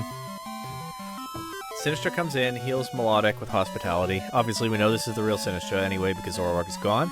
Sinistcha protects, but Blastoise, not taking the bait, actually goes for Dark Pulse into Melodic for a lot of damage. Weavile does take the bait, though. Triple Axle goes in to protect, and Weavile's knocked out by a Scald. That'll bring either Typhlosion back in or somebody else. It is Typhlosion. We see Leftovers on Melodic, which I guess we already saw a moment ago. We see Colbur Berry on Sinistcha, which is kind of interesting to me. That obviously helps it take a hit from Weavile, but... and also a Dark Pulse from Blastoise, so it does make sense. I was thinking maybe an Occa Berry, because Typhlosion is such a giant threat into a lot of the Hypercutters' main game plans, but we get confirmation that it's Colbur Berry here, and there are some clear things that covers for. But that means it doesn't cover for Eruption, which knocks out Sinistcha, almost knocks out Melodic, not quite, but the Dark Pulse will deal with that, and so... We didn't see the Mega Chime Echo here. We didn't see the Melodic go for any setup. It just clicked Scald and Alluring Voice, 2 attacks. But in Game 1, we do get confirmation that the Hisuian Typhlosion just puts a huge amount of pressure on this team. And actually, the 2 Pokemon that the Hypercutters left behind were their 2 Steel types, once Chimecho's Mega Evolved, who both would have been very vulnerable against the Eruption. The problem is, they brought 4 Pokemon that are weak to fire this week, so Typhlosion's still got a couple of easy KOs. Again, Occa Berry Sinistcha wouldn't have surprised me, but we now know it doesn't have that. And let's see if the Hypercutters can deal with the Typhlosion pressure in Game 2. Sinistcha, maybe, and Heracross. If this is Zoroark then instead of Sinistcha, then it's the same lead as last time, but we don't know for sure right now. Against a different lead from the Porygon 2s, Espathra and Typhlosion. Once again, Typhlosion gets to scout the opponent with Frisk. And we actually, because we got confirmation of Sinistcha's item, obviously I was pretty sure already that the Focus Sash indicated Zoroark, but we do now know that for sure. So, because we saw the Colbur Berry in Game 1, leading Typhlosion just always tells the Porygon 2s whether Zoroark is leading on the other side, which is a really cool, actually, use for that ability. Frisk, obviously, a pretty good ability in closed team sheets to begin with. Generally considered useless in open team sheets. We play closed team sheets here, so that's not an issue. But actually, I guess that is one very niche thing that it can do in open team sheets, even. Where you'll know what the Zoroark's item is from the get-go. But yeah, the Porygon 2s, by leading Typhlosion... I mean, Typhlosion is just an absolute menace in this matchup, more than I've already said, because it puts a ton of offensive pressure on the main Hypercutters game plans, but also by leading it, they just always know whether Zoroark has led or not. The Hypercutters maybe needed to be trickier and bring Zoroark in the back, or just not bring Zoroark, but I don't know what the right answer is for them. Heracross Mega Evolves, Espathra protects. Is Heracross just going to drop to an Eruption turn 1 again? It is. No! No, it takes this one. Obviously, Zoroark holds on with his Focus Sash. Heracross also holding on at 1% with the invisible Focus Sash. It's like there are 2 Focus Sashes on the other side of the field. I don't know what calcs the Hypercutters coach might have run, but Heracross, with a chance of surviving the Eruption, does it this time. The illusion breaks. We see an Icy Wind, but since I'm pretty sure it's Scarf Typhlosion, that basically just nullifies the benefit of the Scarf. Typhlosion is still... It probably is going to be slower than Zoroark now, but it's still faster than a lot of things in this matchup. Of course, Espathra protected, and it gets a speed boost. Typhlosion doesn't get to use its speed set anyways. It gets knocked out by Heracross Throat Chop, but Heracross had to give up almost all of its HP, literally 99% to do that. It's not like there's any Trick Room up. The Porygon 2 still have a bunch of faster threats, so let's see if there's any benefit to that. I wouldn't even be surprised to see Mega Blastoise come in and just Water Spout here. Well, let's find out. Espathra gets a speed boost first. It's actually Basculegion coming in, but again, they can just outspeed. They actually use priority here. They Aqua Jet the Heracross for the KO. I see Ryan Green Blue had about the same thought that I did about that last turn. And Espathra not taking the KO on Zoroark actually sets up with Calm Mind here. So Zoroark gets a chance to Grass Knot Basculegion for 3/4 of its HP. but Espurr is still setting up. The real Sinistra's here. Healing Zoroark probably doesn't do a ton here. We see Rage Powder from Sinistra. Basculegion went for the Aqua Jet, I assume into Zoroark to try to knock that out, but that is redirected into Sinistra, so it doesn't do very much. Espurr, Baton passing out to Sylveon. Sylveon comes in at +2 speed, +1 special attack, +1 special defense. And Basculegion is knocked out without doing very much damage, but I mean, it got the KO on Heracross, I think, but not doing much damage otherwise. But Sylveon looks like it might just be positioned to sweep, especially as we see Melodic come in for the Hypercutters, which means there's no... Well, there might be Trick Room on Sinistra, but when is Sinistra clicking that button? Zoroark goes for Bitter Malice into Espurr. Does a lot of damage, 84%. The attack drop doesn't matter a whole lot, and Sylveon gets to just knock it out with a Hyper Voice. The +1 Hyper Voice doesn't actually do a ton, even with that Life Orb to Melodic. Melodic can take another of those. The problem is, Espurr is still here. It can click Lumina Crash into Melodic, lower its special defense, and yes, Melodic gets the competitive boost, but Sylveon obviously is faster, and Melodic is already in range of the next Hyper Voice, even before the special defense drop. Actually, the drop will matter because Sinistra will come back in and heal Melodic, but that's not going to be enough now. Sinistra goes for Rage Powder. Espurr moves before Sylveon this time, but the Lumina Crash goes into Sinistra, and now Sylveon will move next with 2 different targets with lowered special defense, while Sylveon has that boosted special attack. I think we know how this one ends. Yeah, the Hyper Voice takes the 2 KOs. And the Porygon 2s just sweep the Hypercutters aside. The Hypercutters have been a tough team through this early part of the season, but the Ryan Green Blue Porygon 2s really just showed what kind of offensive pressure their team can put out here, as the Hypercutters just didn't really have an answer this week and completely folded against the likes of Typhlosion and Sylveon. So very solid win for the Porygon 2s as they stay near the top of Pool B. Next, the Snowpoint Snorunts take on the Fluffy Friends. The Fluffy Friends have brought 2 poison types not called Garbodor, and they've only brought 3 fairy weaknesses this time. Pangoro is not here, and Salazzle is here with that double resistance to fairy instead. It's almost 3 weaknesses, 3 resistances, but of course Incineroar as a dark type does not resist fairy, despite the fire typing. But probably some good thinking by the Fluffy Friends here, as the Snorunts have, of course, led with their main fairy-type threats in Mega Gardevoir and Whimsicott. Whimsicott able to set Tailwind so that Gardevoir can get that spread Hyper Voice, Pixelate boosted Hyper Voice off more quickly, but Whimsicott also able to click a Moonblast or Dazzling Gleam itself for decent damage.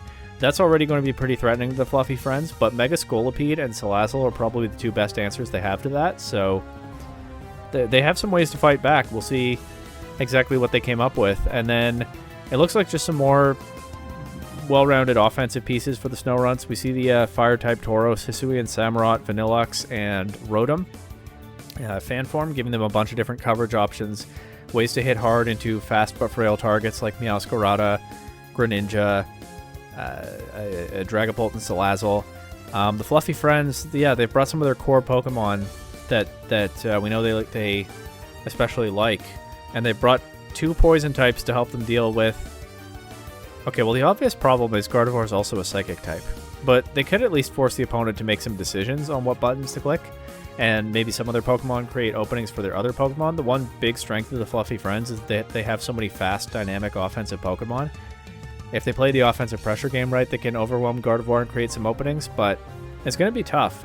Maybe the Speed Boost Scolipede will make a significant difference, though, against the Whimsicott stuff, although, of course, Scolipede can't necessarily safely sit on the field and protect against Whimsicott. Never mind something like Fan, Rotom, or Blaze Breed Tauros, which also could be very threatening into Scolipede. Game 1, Scolipede leads with Greninja against Whimsicott and Hisuian Samurott. Okay. Greninja protects and turns into a normal type thanks to Protean. Whimsicott just goes straight for Tailwind, and Samurott goes for Sacred Sword into Greninja, which would still be weak to that as a normal type, but avoids the attack. Scolipede just goes straight for a Poison Jab into Whimsicott. I like it. They knock Whimsicott down to a Focus Sash, but they also poison it, so Whimsicott will be removed this turn. That's one of the 2 Fairy-type threats already gone, and this one Tailwind is the only one that the Snorunts are getting in this game. And Scolipede, it's a relatively safe speed boost here, where it doesn't have to worry about on-card pressure from Whimsicott anymore. And because it didn't protect this turn, it can protect now in front of Gardevoir if it wants to, get another speed boost, and then Mega Evolve. So Scolipede is actually looking pretty well positioned here. But Gardevoir has hit the field in Tailwind. Greninja switches out to Incineroar. Then we'll Intimidate the Camerupt. Gardevoir... I don't know why the Irish Taco said oof in the chat. Maybe some sympathy for knocking out the Whimsicott through the Focus Sash there. Gardevoir Mega Evolves. Scolipede doesn't protect, so it just gets knocked out by a Psychic. Scolipede looked like it was in a strong position there, but against Gardevoir and Tailwind, it just wasn't quite enough. As Incineroar takes a bunch from a -1 Sacred Sword, Fake Out does some decent damage to Camerupt, and will cause that Pokemon to flinch, but there's no flinch, of course, on the Gardevoir, and as Dragapult has come in here, Hyper Voice knocks out Incineroar, Dragapult holds on with a Focus Sash, Dragapult gets a Shadow Ball into Gardevoir, it crits, but it does 99%.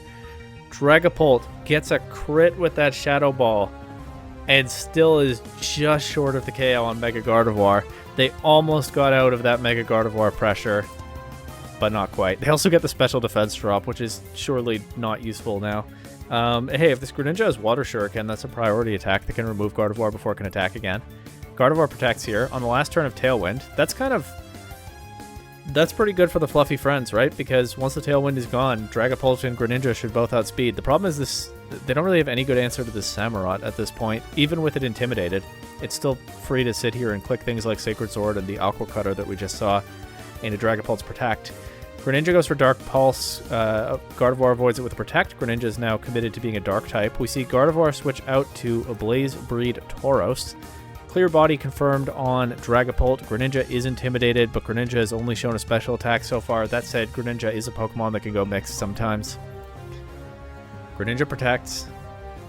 We see Will-O-Wisp into the Tauros, but Tauros is immune as a Fire type. Dragapult, unfortunately, that is the last thing it does before getting knocked out by an Aqua Cutter, and now Greninja is alone to take a ton of damage from a Flare Blitz, and KO back with Extra Sensory, so that's nice for Greninja's stats, but it does drop to a Sacred Sword. And so although Camerupt got intimidated earlier, it was pretty free to just sit on the field and click attacks that were still doing good damage even without the with the Intimidate.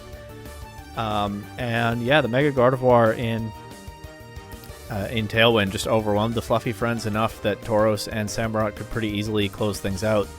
It might be a different game if Scolipede protects on that second turn, so let's see if we see something like that in Game 2. We see Vanillux leading this time with Camerupt, okay, against Scolipede and Meowscarada, so let's see what the plan is for Vanillux. Of course, Snow Warning sets up the snow first. I mean, maybe this Vanillux just clicks Blizzard, that's the main plan that comes to mind for Vanillux, but we'll see if they have some kind of Scolipede game plan here. They actually switched Tauros in, which matches up well into both Meowscarada and Scolipede. I think that's probably a big part of their Scolipede game plan. Intimidates both of those. Yeah, Scolipede already definitely less comfy without the with the attack drop. Meowscarada will protect here. It also is running Protean, so it also turns itself into a normal type turn 1 like Greninja did last game. Scolipede also protects. We actually see Aurora Veil from Vanillux, so that's going to make it even harder for the fluffy friends' offensive threats to break through. Meowscarada goes for the double protect, doesn't get it. We don't get to see what Scolipede does, as even at +1 speed, it's outsped by Tauros and just knocked out by a Flare Blitz. And so if Gardevoir is in the back, that Pokemon's looking very well positioned again. Meowscarada takes the single target Blizzard from Vanillux for 65%. Not very comfy for it. We see Salazzle come in though. Tauros switches out to Camerupt, Meowscarada to Dragapult.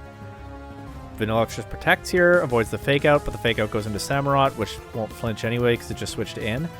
Dragapult goes straight for a Draco Meteor into Camerupt, does a little under 60%. Samurot's getting kind of low, but it's still here even after a Salazzle Heat Wave. The Heat Wave crits Vanillux, but Vanillux also takes that hit, and Camerupt gets to throw back an Aqua Cutter. We know that the Focus Sash is on Dragapult. I guess that's one issue for the fluffy friends. They have a lot of fast, dynamic attackers, but they're also frail Pokemon, and so there's a lot of demand for the Focus Sash on this team. Salazzle doesn't have it. It drops to the Aqua Cutter. Dragapult gets knocked down to its Sash by a single target Blizzard. Meowscarada is forced back in. Dragapult protects. Meowscarada takes out Camerupt with a Flower Trick while committing itself to being a Grass type for the rest of the game, and basically that means it trades itself for Camerupt. I mean, I don't think it was turning into any other type and taking that Blizzard either, but 1 HP Dragapult is all that remains for the fluffy friends, and it drops to what I assume is a Scarf Tauros Lash Out. So the Snorunts showing the offensive threats on their team, kind of back-to-back offensive showcases for some of the strong teams in Pool B here. The Porygon 2s just could not be contained by the Louisiana Hypercutters, and similarly, The Snorunts show a bunch of offensive threats in this set. We didn't even see a fairy type in game 2, and it was more than enough to sweep aside the fluffy friends and take the 2-0 win. Next, we have the Calgary Camerupt. You never know what you're going to get with this team against the Great Barrier Garchomps. With the Garchomps, you kind of do know what you're going to get. I'm pretty familiar with a lot of what we see here at this point. It's Talonflame Garchomp, Electros Garchomp. They do also have the Mega Lucario available along with Mega Electros. They have Blastoise for, of course, fake out support and a bulky water type. The Mimikyu is kind of interesting. I wonder what it's going to do. On the Camerupt side, Mega Floette is here. They can do something relatively straightforward with that Pokemon if they want. We also see some favorites like Ceruledge and Crocodile. We also see Liepard for Prankster support, which could enable something like a Floette setup mode, but it also could enable something like an Evil Overquill setup mode, which is something that we've seen before from this team. So I'm not going to try too hard to figure out what I'm looking at here. Let's just jump right in. Actually, there's a bunch of talk in the chat already. Pulling out the big guns. I made this in 5 minutes. Alright, well, we'll see what happens. Lucario leads with Talonflame against Last Resort, once again, leading off. The Last Resort showing up immediately as the first resort and intimidating the opponents. And then Liepard is also here. Lucario Mega evolves, so there will not be Mega Electros in this game. We see a Taunt into Talonflame, so that'll stop a possible Tailwind. Talonflame actually went for Taunt itself here. Actually, Talonflame's probably faster than Liepard, so if it had gone for Tailwind, that would have worked. But instead, it went for Taunt, probably into Overquill. But the Liepard is not allowing that, so I would not be surprised to see some Overquill setup cheese here. First Meteor Mash will do only about 30% to it, not a ton of damage, and we do see the Overquill starting to go for Minimize. We don't see leftovers on the Overquill, not sure what its item is. It's possible that it can be chipped down if attacks connect, but now the Liepard, showing just how evil it can be, goes for Charm into Lucario so that the Meteor Mash will not even hit as hard anymore. Does Last Resort get Last Resort? I don't think it does, and the Raymer King confirms that. Talonflame goes for Blaze Kick into Overquill, misses. Lucario misses a Meteor Mash. We'll see how much more of this game is like this. Another Minimize goes up. Talonflame switches out to Blastoise and Lucario to Garchomp. The Charm goes into Blastoise. Blastoise is probably relatively unbothered by that, but it's Prankster Liepard. It can just Charm Garchomp next turn. Garchomp is the main offensive threat, though, to Overquill. If it connects with Ground-type damage, and especially if it crits, I mean, Overquill is at +6 evasiveness already, so I'm not sure that's going to happen, but it's probably the best shot they have. Well, of course, we haven't seen the rest of Overquill's moves. Maybe Mega Lucario sitting on the field and just being immune to Barb Barrage or something is the best they can do, but we'll find out. We get a Charm into Garchomp now. Stomping Tantrum connects into Overquill, but it shows a Shuka Berry, so that answers what its item is. Makes a lot of sense, actually, when the Garchomp's draft is so Garchomp-focused. Shuka Berry is a pretty smart item to have there. And the Stomping Tantrum really doesn't do very much. We see Life Orb on the Garchomp. We see Crunch into Blastoise. This confirms that Overquill can damage Mega Lucario, so much for that idea. I mean, it's resisted, but it does damage. Overquill dodges a Muddy Water. We get another Charm into Garchomp. Stomping Tantrum into Liepard, even not doing very much damage at this point. Pain Split on the Overquill. That's a way to get some recovery, I guess. Muddy Water connects into both targets. Liepard holds on at 5%. And now, Lucario comes back in, and we see the Liepard go for Foul Play. That's an interesting combination, Charm and Foul Play. You weaken your own attack with the Charm spam, but I think it does make sense. The Charm spam is worth having, and non-zero damage is good. There are going to be situations where Foul Play is useful, even if you're spamming Charm a lot of the time. So it feels a little weird at first, but I don't have any issue with it, really. Pain Split into Blastoise will make Overquill a little bit healthier. We don't see the Overquill going for Stockpile so far this game. It might not have it. We've seen 3 of its moves already. Muddy Water misses Overquill, but does take out Liepard, so no more Charm spam. The Garchomps may yet have a chance to break through, but now we see Crocodile come in and intimidate the Lucario, so they're not done with the attack drops just yet. Close combat into Crocodile does a ton of damage, even as we see a Chople Berry. The Chople Berry keeps Crocodile in this game, but it still loses about 3/4 of his HP. But now it's free to click High Horsepower and knock out the Lucario. Overquill goes for another Crunch into Blastoise, wearing that down pretty quickly, actually. I guess it got the defense drop earlier and I didn't notice. Ice Beam from Blastoise takes out Crocodile. It looks like the Garchomps will probably be able to remove all the other Pokemon from the Camerupt side of the field, but they're going to have to be lucky to get rid of this Overquill, and we'll have to see if it happens. Garchomp and Floette come in now, so maybe they won't be able to remove all the other Pokemon. Maybe all of this from the Raymer King was an elaborate setup for Floette to get into an endgame position and just take some KOs. Granted, the Garchomp's Fairy Resist Talonflame is still here at full HP. It switches in now for the Blastoise, so that might be the slot that Overquill attacks. Floette Mega Evolves. Garchomp protects and avoids a Moonblast. Crunch goes into Talonflame. It crits! You really know what the Garchomps need right now. Does 60% with that critical hit and gets the defense drop. And the Garchomps are probably running out of time to win this one. Blaze Kick doesn't do a whole lot to Floette. Blastoise switches in for Garchomp, but is still knocked out by the Moonblast. Another Crunch takes out the Talonflame. No crit needed at this point, and Garchomp is alone to try to be the hero. It does take out Floette with a Stomping Tantrum, so it's just Overquill versus Garchomp now. Garchomp takes a Crunch. It gets some rough skin damage on Overquill. This is not over. Garchomp could land a Stomping Tantrum and win the game. Let's see if the Great Barrier Garchomps are lucky. I really believed for a second there. I saw that Garchomp winding up to attack, and I thought it was going to work. But no, it misses the Stomping Tantrum, and Overquill takes game 1 for the Calgary Camerupt. So let's see. If I know the Calgary Camerupt, they might not bring the same stuff again in game 2. They might pull that off once and then decide to do something different. But if not, let's see if the Garchomps can find any kind of answer to it. Maybe a way to shut it down relatively quickly. But it's tough when their draft is so focused on their team here, but their draft overall as well is so focused on physical offense. And the Camerupt brought a lot of ways to stop physical damage with the Charm Spam and multiple Intimidates. Maybe we'll see the Electros in game 2 to try to get around that, but let's find out. Blastoise leads with Electros, yep, against Overquill and Liepard again, so what I said about the Camerupt possibly trying something different this time has not aged well. Electros Mega Evolves. Overquill just protects here and avoids a Fake Out from Blastoise. As we see Taunt into Blastoise. Okay, so that'll stop a possible Yawn or something, I guess. I don't know. Overquill avoids a Thunderbolt. And then switches out to Crocodile. So Overquill is scared out here by the Electros from the looks of it. Blastoise gets Encored into Fake Out. I believe that means its move fails this turn, and then it will struggle next turn, if I remember correctly. I might not remember correctly. We'll see. Crocodile comes in on a Thunderbolt, so no problem there for the Camerupt. Blastoise switches out to Mimikyu, which gets charmed. Mimikyu hits reasonably hard on the physical side, but probably not at -1 attack. As a knockoff goes into Electros, obviously not getting the boosted damage into a Mega Pokemon, and so it does just under half. Crocodile also, though, taking just under half from a Dragon Pulse. So Crocodile still with an apparent advantage over Electros, maybe not a big one, but Mimikyu being on the field can change things at this point when the damage margins are this thin. Taunt goes into Mimikyu. Another knockoff into Electros, doesn't get a KO, and yeah, Mimikyu actually just takes out Crocodile with a -2 play rough, so Crocodile will not get a chance to knock out Electros. Electros is very low. It does get a Thunderbolt into Liepard for a whole bunch of damage, though.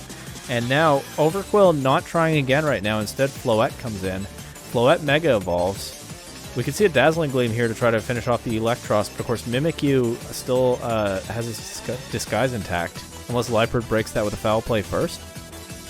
No, Liepard just goes for Charm again. We do see the Dazzling Gleam. Electros avoids it with a Protect. Mimikyu avoids it sort of mostly with its Disguise. Play Rough will still take out the low HP Liepard even at -whatever attack. Overquill is in. Mimikyu gets intimidated. I think Mimikyu is at like -5 attack now. And Electros is at low HP. So Overquill may yet get a chance to set up. Electros switches out to Blastoise. The Dazzling Gleam not taking a KO here. But yeah, Overquill takes basically nothing from Mimikyu Play Rough. And it does go for the Minimize setup. So the Camerupt were kind of on the back foot at some points, but they have now gotten the position they want thanks to largely the Crocodile and Floette putting out offensive pressure and forcing the Garchomps to reposition. So will Overquill come through for them again?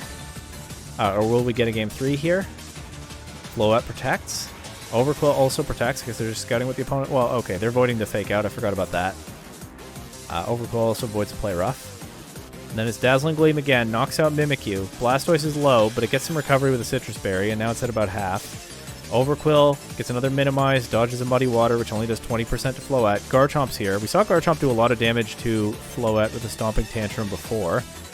The Calgary Camerupt also struggling as they get syrup on their keyboard. But we'll see how that affects them the rest of the way. But we see a Helping Hand into Garchomp. I could see a big Stomping Tantrum into either of these Pokemon could still turn the game around for the Garchomps. But if it's into Overquill, it has to hit. Floette Protect. The Stomping Tantrum goes into the Protect, and Overquill gets a chance to go to full evasiveness again, fully boosted. Helping Hand again, and Stomping Tantrum does take out the Floette, so it is up to Overquill to close this one out. It goes for the Crunch into Garchomp. That does expose it to Rough Skin damage. And it doesn't do a ton of damage. I mean, Garchomp takes another one of those. It misses Stomping Tantrum. But Overquill has to land another Crunch into it. Take a little bit more chip. And then Blastoise, for good measure, crits Overquill with an Ice Beam. Overquill is still here, but it is getting worn down. But of course, it could still dodge everything at this point. Garchomp protects. Avoids the Crunch. That buys Blastoise another turn to click an Ice Beam, but it misses. But Garchomp, powering through, even against such a tiny target, lands the Stomping Tantrum, knocks out Overquill through the Shuca Berry, and thanks to the Maple Syrup debuff, we're going to Game 3. Let's see if the Camerupt try the same thing again.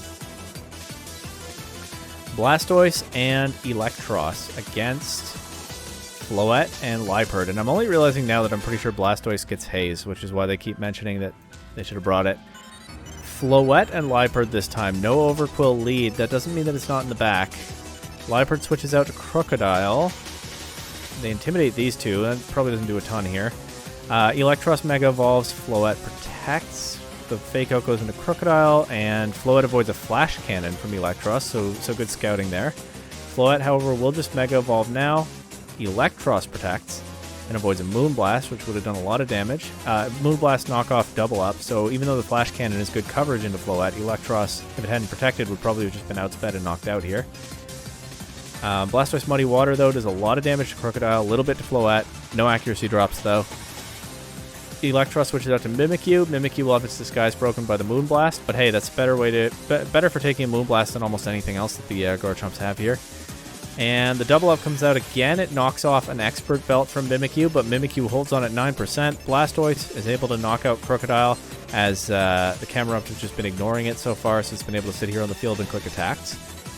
Overquill's here, though. Overquill will intimidate Mimikyu, and I assume just try to get to work. Floette knocks out the Mimikyu anyway and chips the Blastoise with Dazzling Gleam. There's the minimize again. Muddy Water connects this time. It would be funny if it got the accuracy drop into Overquill, but that didn't happen. But now Garchomp is here. Overquill only has one minimize. But I don't know the set on this Mega Floette. Well, I think it's been outsped by Garchomp before. And sure enough, it's outsped and knocked out by the Stomping Tantrum here. The Garchomp's taking the relatively easy KO on Floette, but this does open up the possibility that Overquill keeps setting up, and it looks like they're probably just going to gamble in whatever endgame we get to here. It'll be a matter of luck whether they can beat the Overquill 2 times out of 3. There's the second minimize. Muddy Water misses. Liepard's here to spam Charm into Garchomp. We see the Helping Hand Blastoise trap, but we do see the Charm into Garchomp. Camerupt apparently confirming that the Garchomp was not actually faster than the Mega Floette, so just some bad luck there for them, but they're not really in any position to complain. Dragon Claw into Liepard does a little bit more than half, even with the Charm drop, but the third and final minimize goes up for the Overquill. Liepard still spamming Charm, takes another Dragon Claw. Garchomp getting worn down by the Life Orb too. The Crunch goes into Garchomp. Again, that means Overquill will take some rough skin damage. That could matter in the long run, but it dodges another Muddy Water. It dodges a Stomping Tantrum. Crunch does not knock out the Garchomp. A little bit more rough skin chip on Overquill, and it'll have to get that one more time. The alternative, of course, is Garchomp knock itself out with its own Life Orb, but to do that it has to land a hit on Overquill, and Overquill can't afford that. So we'll have to crunch Garchomp again to win the game. Overquill just protects here after dodging an Ice Beam, so it'll avoid a couple more attacks. And then dodge a Stomping Tantrum, crunch Garchomp for the KO. Rough Skin takes it down to 35%. It dodges another Ice Beam. Electros is still here at full health. Thunderbolt misses. Pain Split turns Electros's full health kind of against it as Overqwil gets some recovery from that. Thunderbolt, or Ice Beam, Blastoise Ice Beam does connect this time. Takes out nearly half of Overqwil's remaining HP, so Overqwil's still not that comfy here. Evasiveness boosts only go so far. And it's knocked out by a Thunderbolt on the next turn. The Garchomps managed to land 2 consecutive attacks, knocking the Overqwil out. The Camerupt really did go for the Overqwil plan all 3 games, but it only worked once. Love wins, some would say. And the Great Barrier Garchomps win. I think that's their first win of the season, and you can't say they didn't fight for it against this opponent. They certainly had to. Next, the Azure-Bay Chatots take on the Revolting Raichus, the other team with a share of first place. Let's see if they can stay in that tie with the Masquerainmen. No sand for the Raichus. I think I remember them also not bringing sand last week, so I think this is 2 weeks in a row. Could be mistaken. They got a couple of flying immunities that they can put on the field next to their Mega Garchomp. By flying immunities, I mean ground immunities, one of which is immune because it's a flying type, but then there's also the Rotom with Levitate. They have a couple of interesting anti-rain options in Toxicroak and Quillfish. Both of those are weak to ground, so they're kind of vulnerable to Swampert, but Quillfish gets either Intimidate or Swift Swim. Either one could be interesting against rain. And of course, Toxicroak it has dry skin to be immune to Politoed water attack or Swampert water attack, but that's riskier to come in on. And with its fighting and poison typing, it can threaten Meganium and Mousehold. So Toxicroak could be in an interesting position here. Primarina also can take advantage of the opponent's rain. So I guess this is what's happening. The Raichus are opting out of the weather war, and instead they're probably to some extent weaponizing the opponent's weather against them. And Primarina, with boosted damage, can overwhelm things like Fortress and Farigiraf. Actually, while Toxicroak cleans up a lot of the rest of the opponent's team. The question mark is the Swampert, but then that's another good reason for the Raichus to have 2 ground immunities here. They can intimidate it with Quillfish, like I said, and Corviknight. I mean, Corviknight stands up really well to a lot of this team. The Chatots don't have a ton of Corviknight answers. Obviously, they have guaranteed Fire-type Weather Ball from Meganium. And maybe they can hit it hard with like rain-boosted Wave Crash or Politoed attack.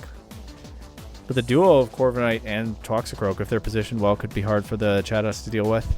I guess I didn't talk that much about what the Chatots brought. But yeah, it's rain stuff. And maybe set up Fortress, because we've seen that from them before, and they have Trick Room available on Farigiraf and Follow Me available on Mousehold. And set up Fortress could be reasonable into a lot of the Raichu's roster. So we'll see. Quillfish and Garchomp leading against Politoed and Swampert. So they do get, it is confirmed to Intimidate Quillfish, not Swift Swim, and they get the Intimidate into Swampert turn 1. Rain goes up. Quillfish now switching out to Rotom as Swampert Mega Evolves. Garchomp protects, and Swampert goes straight for a high horsepower, targeting Quillfish's ground weakness, but Quillfish just switched out to an immunity. Rotom would have taken a lot from a Wave Crash, but Quillfish wouldn't have. So this is a tough position that the Raichus have put the Chatots in this set. They have those complementary resistances and immunities able to switch in and out pretty easily. And they take advantage here on turn 1. But Politoed goes for Icy Wind. It'll slow Rotom down. That could also create some openings for the Chatots. First, we see Garchomp switch out to Quillfish. That's another Intimidate into Swampert. A Knock-Off will remove a Pasho Berry from Rotom. So now we know that Rotom actually had that as well available to help it take a Wave Crash or a Muddy Water. It doesn't have it anymore for this game. Icy Wind comes out again from Politoed. We get a couple more speed drops. But then a Will-O-Wisp from Rotom into Swampert. So Swampert is now at -2 attack and burned. And the Chatots just went for it with the Mega Swampert turn 1, but it looks like that game plan is not going to work out super well. I don't know what they have in the back, but probably something with Meganium or Fortress. Those are the other 2 Pokemon that they're likely to try to use as a win con, and both of those struggle against Rotom. So Swampert being unable to clear Rotom could be a real problem for them. Maybe Politoed can get rid of Rotom, but we've only seen it use Icy Wind so far. Or maybe there's Population Bomb Mousehold, but I mean, that could be pretty vulnerable to something like Toxicroak or Corviknight, so that's not a simple win for them either. Also, Quillfish can intimidate it. Okay, we do see the Wave Crash. It knocks Rotom to 1%. Lots of Pokemon taking hits at 1% as usual. But the Icy Wind will miss Quillfish, but it will knock out Rotom, so that could create an opening for Meganium or Fortress in the back. Poison Jab from Quillfish does 35 to Politoed. We see Primarina come in now, both water types here for the Raichus. We see a high horsepower connected to Quillfish so far, or this time, where it didn't earlier. But at -2 attack, I mean, it did a third at -2 attack and burned. Mega Swampert is strong, but yeah, third is probably not great damage here. 4 water types on the field right now, by the way. Icy Wind spam continuing from the Politoed. I don't know if it's Choice Scarfed or what, but it'll get poisoned by a Poison Jab here.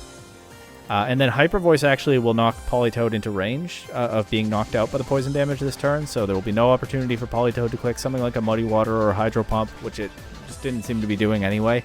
Swampert will hold on through this turn. We'll get a look at what else the Chatots have brought. We see Fortress here. Meganium. Okay, Meganium would be in a tough spot because Quillfish can just knock it out with Poison Jab probably, but it would be a lot better positioned against Primarina than Fortress is. Fortress, it's physically bulky mon. I don't think it takes special hits as well, and Primarina has that rain boosted Hyper Voice for now, although no rain for much longer actually. Unless it's Damp Rock Politoed, which I don't think it is. Protect from the Fortress. Knock off into Primarina removes a Citrus Berry. Hyper Voice will take out the Swampert, but the Fortress does get out of the rain turns without taking that boosted damage at least, but I imagine Hyper Voice still does a lot. And we see that Farigiraf is the last Pokemon for the Chatots. Takes half from a Dragon Claw, but gets to land a Thunderbolt into Primarina for a little bit more than half. But Primarina is still here. We see Poison Jab from the Fortress. I did not see that coming. Fortress no longer has to worry about taking a special attack from Primarina as it knocks that Pokemon out with an interesting coverage move. It will now get intimidated by Quillfish, and also there are 2 poison resists on the other side, so we'll probably have to see what else Fortress can do to do damage to things. Garchomp Mega evolves. We have seen special Mega Garchomp before, so it's not a sure thing that Fortress can sit comfortably against physical attackers right now. First we see Liquidation. That already does about a quarter. Dragon Claw from Garchomp takes out Farigiraf. I guess we'd already seen a Dragon Claw. Fortress is setting up with Iron Defense, and it looks like it is up against 2 physical attackers, so Fortress might be able to pull this one back. Takes that Liquidation a lot better than the other one. Garchomp goes for the resisted Dragon Claw again. Maybe not having Stomping Tantrum and not wanting to click Earthquake next to his teammate, especially because Quillfish can fish for defense drops with Liquidation, so maybe that's why we're not seeing a ground attack from Garchomp. But Fortress taking those reasonably well, landing a Body Press back into Garchomp for not amazing damage, but not negligible.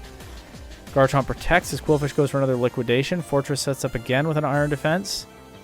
And protect. Looking to get some recovery here. So the question is just, can Fortress hold on and take these Pokemon down before they break through? It doesn't have good damage into Quillfish with anything, but Quillfish doesn't have good damage into it either, as we see it shrug off this Liquidation pretty easily. Doesn't take a whole lot from a Dragon Claw. Gets to +6 defense. Garchomp protects now. Fortress protects as well, so it'll avoid a Liquidation here. Hold on to that +6 defense. Hold on to as much HP as it can. Another Liquidation. This one gets the defense drop, so it's only +5 now. And Garchomp does actually choose this turn to go for Earthquake. Kind of an amazing coincidence for the Raichus that they finally got the defense drop at the last opportunity they gave themselves. But Garchomp not messing around with Dragon Claw anymore, and I don't think there's much reason to. Does this make sense? Gets knocked down to 4% by a Body Press. It has one more chance to crit this Fortress and win the game. Otherwise, it drops to the next Body Press. It gets the crit. Unbelievable. The Chatots had this, if not for the crit. The Mega Swampert plan didn't seem to work for them early on. I wasn't sure Fortress in the back could pull it off. It turns out Fortress in the back could pull it off, but it didn't, because it got crit. But maybe they can pull it off in game 2. The ability was there, just not the final outcome. Primarina Quillfish lead against Meganium and Mousehold, the 2 Pokemon we didn't see from the Chatots in game 1. Primarina switches out to Heat.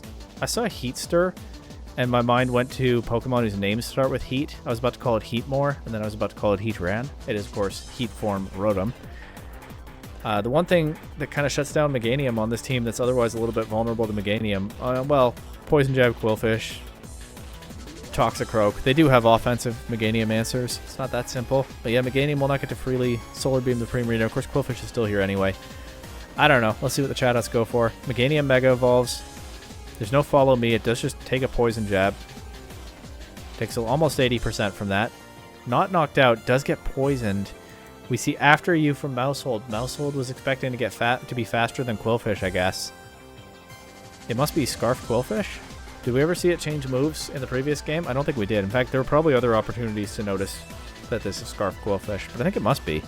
Because the Chatots were counting on Mousehold being faster than Quillfish there. And if they're expecting it, then it should happen. They should have trained the Mousehold that way.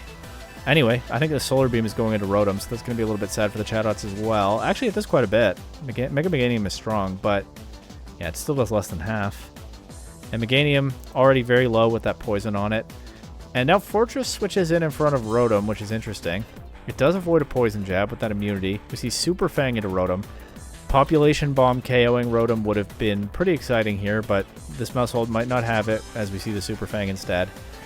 Rotom just throws off an Electro Web. That doesn't seem to matter too much in this position. I mean, Mousehold being slower than Rotom now could matter. Fortress is super slow anyway. Quillfish switches out to Garchomp. We do see the Follow Me now, but it's discharged from Rotom, so it does that spread damage anyway. Fortress takes it pretty well. Mousehold eats a Citrus Berry. Rotom survives a Body Press. It is unboosted Body Press from Fortress, just trying to get rid of this giant threat before any thoughts of setting up. Doesn't quite manage to get rid of it this turn. And with the discharge, Rotom can continue to... They can click Earthquake and discharge freely. And with all the spread damage, the Follow Me doesn't really do anything. We see Follow Me from Mousehold anyway. But the discharge comes out. No KO, no paralysis. Earthquake knocks out Mousehold. Not quite Fortress, but Fortress is a lot lower than it wants to be. It has prioritized removing the Rotom over going for boosts, and it has now removed the Rotom, but it still has no boosts, and it's only at 22% HP. Now Farigiraf comes in. Primarina on the other side. Fortress protects. But the Dragon Claw goes into Farigiraf, and so does the Moonblast and Farigiraf. The Raichus, I think, were probably reading a Protect and Trick Room there, which is my guess as to what was happening. They just doubled the Farigiraf and knocked that out. And so Fortress has a little bit more HP, but otherwise it's not in any better a spot here. Meganium is super low. It gets Poison Jabbed by Garchomp, so a lot of poison coverage on the Raichu side this week before it can do anything. And Hyper Voice from Primarina will knock out the Fortress. Fortress almost had Game 1. Fortress wins Game 1 if not for that last turn crit, but never got a chance to get going in Game 2 as the Raichu's flexible, threatening draft breaks through the Chatots team, especially without the offensive pressure from the Swampert this time. Even with all the nerfs to its attack stat, it was still putting out more pressure than the Meganium did. And that's partly because the Quillfish was faster than the Mousehold, and I think that's not what the Chatots were counting on. So the Raichus take the 2-0 win. They remain tied with the Halifax Masquerainmen at the top of Pool B. And I'll go ahead and leak that we play each other next. At time of recording this, I haven't even finished building my team, much less played the set. It's probably coming very soon. But yeah, only one of us will be undefeated after next week. But we are both going into that matchup undefeated. It's going to be an interesting one. And that's a good time to end off with Pool B and jump over to Pool A. Once again, we have one Pool A set outstanding. It is between the East Coast Espurr and the Ontario Oguris. I have waited as long as I reasonably can, and they haven't played yet, and I don't think they're going to in the next few days anyway. That said, my understanding is that they do intend to play, and assuming that they do, I'll attach that to a later video. Hopefully the next one, but you know, depends on them. So, 4 sets to see in Pool A once again. We start with what is a stab move anyway, taking on the Dapper Digletts. We get Mega Swampert Rain Mode once again. Swampert and Pelipper this time, are here for the Digletts. Along with some of the usual offensive threats that we've seen from them before. Pokemon like Weavile and Aegislash Weavile able to move quickly and offensively cover the Rain Mode's weaknesses. Aegislash is slow, but it also covers some weaknesses. Kleavor might be fast, but has a Choice Scarf or something. It also can set Tailwind. And Galarian Slowbro has Quick Draw, and it could have Quick Claw. So it might get some chaotic opportunities to go fast. But yeah, these Pokemon cover a bunch of the weaknesses of the Rain Mode, of course, as well as having strong synergies between themselves. Notably, there are 2 Grass types on the other side in Trevenant and Chestnut, but there are a whole bunch of Grass type answers on the Diglett side, so we'll see whether Stab can get the right kind of positioning to stop the Swampert. They do also have their Aerodactyl. But then they have a couple of ground weaknesses in Empoleon and Typhlosion. They have Bayonet. I assume it's Mega Bayonet. I don't actually remember. No Staraptor this week, so it's probably Mega Bayonet. I don't think any of these other things can Mega Evolve. I have no idea what their game plan is, except that they have a couple of grass types, which can try to help them shut down the Swampert, but also leaves them very vulnerable to all kinds of shenanigans from Pokemon like literally any of the other 5. So, well, let's see. Aegislash leads with Kleavor against Typhlosion and Bayonet. Okay, we get some Frisk Scouting again. We get confirmation that it is Choice Scarf Kleavor. And we also see a Spell Tag on the Aegislash. So there's potentially some more speed control there with the Spell Tag boosting the power on a Shadow Sneak, which could be kind of threatening into these 2 Ghost types on the other side. Typhlosion, sure enough, switches out, not wanting it to take a Scarfed Stone Axe or a Shadow Sneak, I'm sure. Aerodactyl comes in. Aerodactyl's not a great switch in on a Stone Axe, though. Is it going to happen? We see King Shield. We do see Stone Axe just one-shot the Aerodactyl. I don't think it's Mega Aerodactyl on this team. I could be misremembering, but I think it had the option to run a Focus Sash, but we see it doesn't have that. And now the Stealth Rock goes up, so that's going to be really unfortunate for Typhlosion in the back. And actually, that's another way that Kleavor complements the Mega Swampert here. Wait, what am I saying? Stealth Rock is good into Aerodactyl, and something like Pre-Mega Staraptor. So yeah, setting up Stealth Rock. We know the Staraptor isn't here now, but against what is a Stab generally, could help to create some openings for Swampert. We see a Will-O-Wisp. We see a non-Prankster Will-O-Wisp. Is it not Mega Bayonet? The Kleavor just got to take a KO with Stone Axe, and then it got burned. Maybe it's not Mega Bayonet, but I don't think anyone is regular Bayonet. Well, maybe we'll see. Chestnut comes in. Kleavor switches out to Pelipper. The rain will go up now, and there is that Hurricane threat into the Chestnut. Bayonet will Mega Evolve now. Probably would have liked to do that last turn and get priority on that Will-O-Wisp. We see now Shadow Sneak into Aegislash. Unfortunately, it's only 40 base power and it hits the shield form, so it doesn't... I mean, Mega Bayonet has a high attack stat, but it still does less than half. And Poltergeist back into Bayonet just knocks it out. Way stronger attack, Poltergeist. Pelipper comes in on a body press from Chestnut, doesn't take too much. Now is threatening with that Hurricane. And Stab just forfeits, so... we don't get to see what else could have happened here, but probably they're anticipating Typhlosion comes in, takes Stealth Rock damage, gets knocked out by like a Shadow Sneak or something, Chestnut by Hurricane. So there might well have only been one more turn in this game. Probably not more than like 2. Over to game 2. Let's see if What is a Stab can come up with something, come up with a stronger answer to their opponent's draft here. Kleavor leads once again, this time with Weavile, and it's Empoleon and Aerodactyl on the other side. Aerodactyl will protect here. Empoleon also protects. They both avoid the Fake Out, which tries to go into Empoleon. Aerodactyl also avoiding another Stone Axe. Aerodactyl stays in, though, just gets knocked out by Stone Axe again. Knock off into Empoleon does more than half and removes a Shuka Berry. Hydro Pump back knocks out Kleavor, but they just let Aerodactyl go down without doing anything 2 games in a row. Let's see if they have some kind of plan that fits with that. But now Bayonet comes in. Swampert's here for the Diglett. I would guess there's probably Pelipper in the back.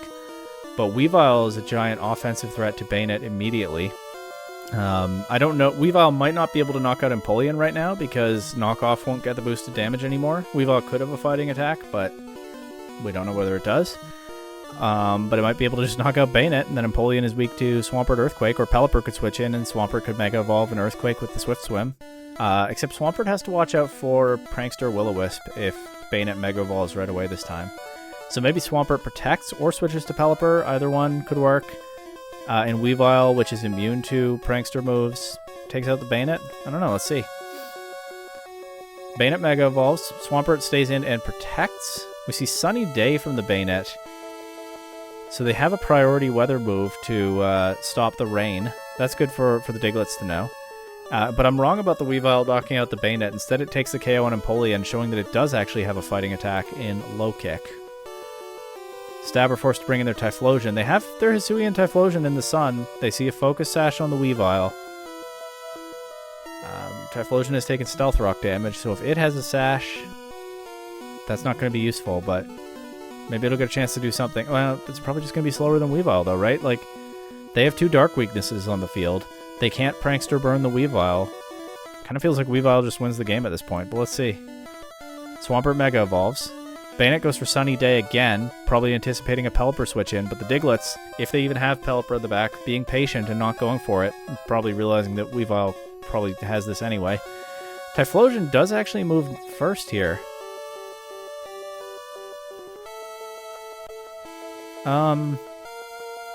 Did we ever see Typhlosion and Kleavor move at this in the same turn? Maybe it's Scarf Typhlosion. I don't think we got confirmation of the speed order between Typhlosion and Kleavor. But I took Typhlosion switching out against Kleavor as a sign that maybe it didn't trust that move order. So maybe it wasn't Scarfed, but maybe it is, because it moves before Weavile and it knocks Swampert out with a Solar Beam. Unfortunately, that means it didn't take the KO on Weavile. I guess it couldn't anyway because of the Focus Sash, but you could like Eruption and Shadow Sneak Weavile. And then everything I said about Weavile winning the game would look silly. Maybe you can beat Swampert with something. I guess you still lose to Swampert. I guess Swampert and Weavile was just too hard for this team to deal with. They pick their poison. They knock out the Swampert. Weavile takes out the Typhlosion and does confirm that it has a Choice Scarf. And now Bayonet is alone against Weavile and Pelipper. And what is the stab move? Forfeits again. So, pretty quick one for the Dapper Digletts there. Just overwhelming. What is a stab move with threats like Kleavor and Weavile. Pretty simple offensive stuff. Next we have the Grampas taking on Pendragon United. Pendragon United bringing some familiar stuff as we see the Trick Room Mawile option, the Rain options, possibly with Mega Dragonite, although they've tended to prefer Mega Mawile this season. We see Mudsdale as another Trick Room attacking option. We see Kangaskhan able to support the Trick Room with a very, very strong fake out that amazes me every time. But the Grampas have also played a lot of Trick Room stuff throughout the season, and this week looks like no exception as they've brought all of Slowbro and Coffagrigus. They brought Slowbro and Coffagrigus, their two bulky Trick Room setters, along with all of Kingambit, Torterra, and Mega Ampharos, which can all be useful Trick Room attackers, and they have their own fake out support in Sableye, and Sableye can also do other stuff like Stop the Rain with Sunny Day like we've seen before. So let's see, Kangaskhan leads with Mawile, so there's the fake out immediately turn 1, but there's no Trick Room turn 1 from United. There could be from the Grampas. Who actually wants Trick Room up? That's probably something to think about, right? Who benefits more from Trick Room? The Mudsdale is probably the Pokemon that benefits the most from Trick Room. So if it's here, then the Grampas probably don't want that, but if the Mudsdale isn't here, then the Grampas probably do prefer Trick Room be up. So there could be some weird mind games here.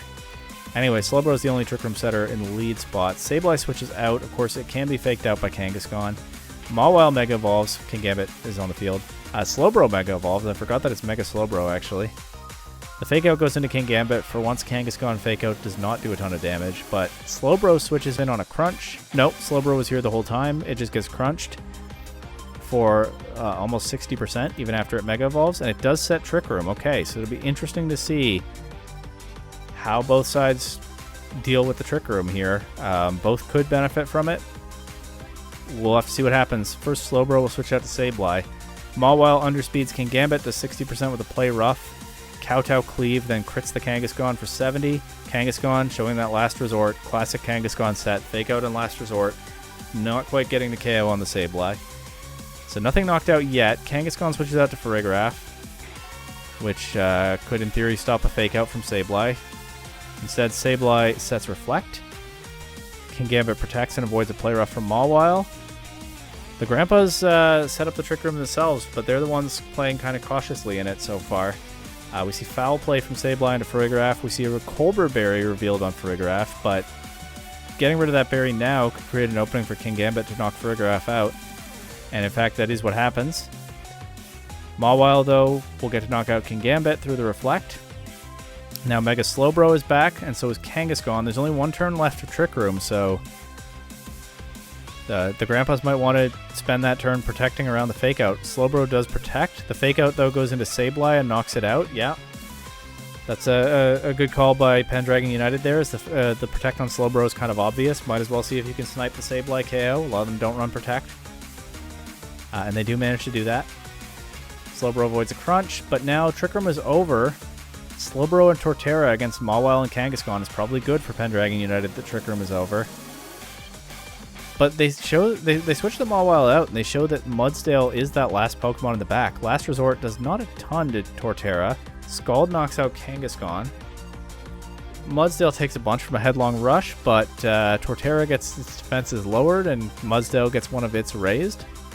Then shows Leftovers. And the Reflect is almost gone here. Mawile and Mudsdale, well, it could be Light Clay Sableye. Everybody protects except Slowbro this turn. Pendragon United probably trying to clear the Reflect. Mudsdale avoids the Scald from Slowbro. We get confirmation of the Light Clay as Reflect is still up. And with the Reflect, Torterra takes a Sucker Punch and a Body Press. The double up goes into -1 defense Torterra. The Reflect enables it to hold on at, as is so typical in this league, 1%. It will get a chance to do something this turn. And that could be huge for the Grampas, because Torterra could click a Headlong Rush into Mawile, and then maybe Slowbro beats Mudsdale, and they take the game. Let's see. First, Scald knocks out the Mudsdale, so that actually will happen first. Torterra underspeeding Slowbro does just one-shot Mawile with a Headlong Rush. And so that Light Clay boosted Reflect. It was an interesting game, right? Because the Grampas set Trick Room. But then, like I said, they were the side playing more cautiously in the Trick Room. They got out of the Trick Room turns before the game was over. But with that Reflect still there, Torterra was able to just hold on and get that last KO against a Mega Mawile that probably beats Slowbro and wins the game if Torterra is not still there. Right, Slowbro's always knocking out Mudsdale in that last turn, but in a Mawile Slowbro 1v1 with Mawile at full especially, I like Mawile's chances. So Torterra holding on at 1% is massive there. But a close game. Anything could happen in game 2. Let's see. Mawile leads with Kangaskhan against Cofagrigus and Slowbro this time, so it sure looks like the Grampas want that Trick Room to go up. Notably, they don't even have to protect around the Fake Out here. They could just click Trick Room with both Pokemon, unless Pendragon United don't take the bait. But the only way to not take the bait is to switch Kangaskhan out, because the only move that this Kangaskhan can use turn 1 is Fake Out. And we see a couple Mega Evolutions, so we know that Kangaskhan has stayed in. I wonder what the Grampas did go for. Mawile and Slowbro both Mega Evolve. Slowbro protects. Cofagrigus doesn't, and it's the one that takes the Fake Out, so I guess the Grampas kind of guessed here, and they got it wrong. But Cofagrigus does get rid of the Scrappy ability on Kangaskhan, which means Kangaskhan cannot use Last Resort into Cofagrigus while it's still on the field with its new ability. Of course, Mawile is free to click Dark-type attacks into Cofagrigus, but hold on. Mawile's ability would also be overridden, so it gets to do that at full power one time. And then it's not very strong anymore, because it doesn't have huge power anymore. So Cofagrigus actually, I kind of slept on it in a preview, but getting rid of the abilities on both Kangaskhan and Mega Mawile is a big thing, actually. It can seriously nerf these Pokemon and enable its coach to set up a winning position. Already it's immune to the Last Resort now. Is there anything else that gets wrecked by Mummy? Does Mummy only work on contact moves? I don't remember, but I think it probably does. So I don't think taking multi-scale away from Mega Dragonite is very likely. But these are already the two main things that Cofagrigus does. It's pretty effective at those. Slowbro avoids a crunch here. Cofagrigus flinches. Slowbro switches out to Kingambit. We see a Last Resort into Kingambit. Obviously it's not going to the Cofagrigus slot. Crunch into Kingambit as well. Kingambit takes that, no problem. Body Press into Mawile, though, from Cofagrigus. Also not doing a whole lot. Still no Trick Room going up. Kangaskhan. I see. A little bit of confusion on Mummy mechanics there from the Drampa Grampas. It is correct. Cofagrigus activates Mummy when it's hit by an attack. I think it might only be contact moves. I'm not certain. But somebody, whoever this is, Kangaskhan, switches out for Dragonite. Of course, we won't see Mega Dragonite because Mawile is already Mega Evolved, but it takes a low kick, no problem. Crunch goes into Cofagrigus. Mawile does get its ability changed, but it takes most of Cofagrigus' HP in the process, so maybe that's a fine trade. Cofagrigus, though, will show a Citrus Berry and eat it, and then set Trick Room finally. Body Press into Mawile, still not doing a ton, but slowly chipping that down. But Cofagrigus is so low after taking one Crunch that another Crunch, even without huge power, is enough to knock it out. Kingambit now will Kowtow Cleave Mawile. It's resisted, it doesn't do a whole lot. Kingambit now will get its Defiant changed to Mummy. Not massively likely to be important here, but actually Pendragon United have been throwing off a few moves with secondary effect stat drops. Like, Kingambit, I think, came in on a crunch. It could have gotten the defense drop and a Defiant boost. Play Rough can lower attack and give a Defiant boost. While Kingambit has Mummy, none of that can happen, so it actually could matter here. We'll see. Never mind. Brick Break from Dragonite knocks Kingambit out. We don't get to see that matter. Mummy will take away Dragonite's Multiscale, but Multiscale was already broken anyway, so Mummy has probably about hit the limit of what it's going to do in this game. Slowbro comes back in with Torterra. Still a few turns of Trick Room left. Mawile switches out to Kangaskhan. Kangaskhan, of course, no longer has Mummy because it switched out and reset its ability. Dragonite protects. Kangaskhan takes a bunch of damage from a Wood Hammer. Dragonite avoids an Ice Beam. Still 2 more turns of Trick Room. Slowbro protects. Avoids the Fake Out. Torterra gets to go for Wood Hammer into Dragonite, but that is double resisted.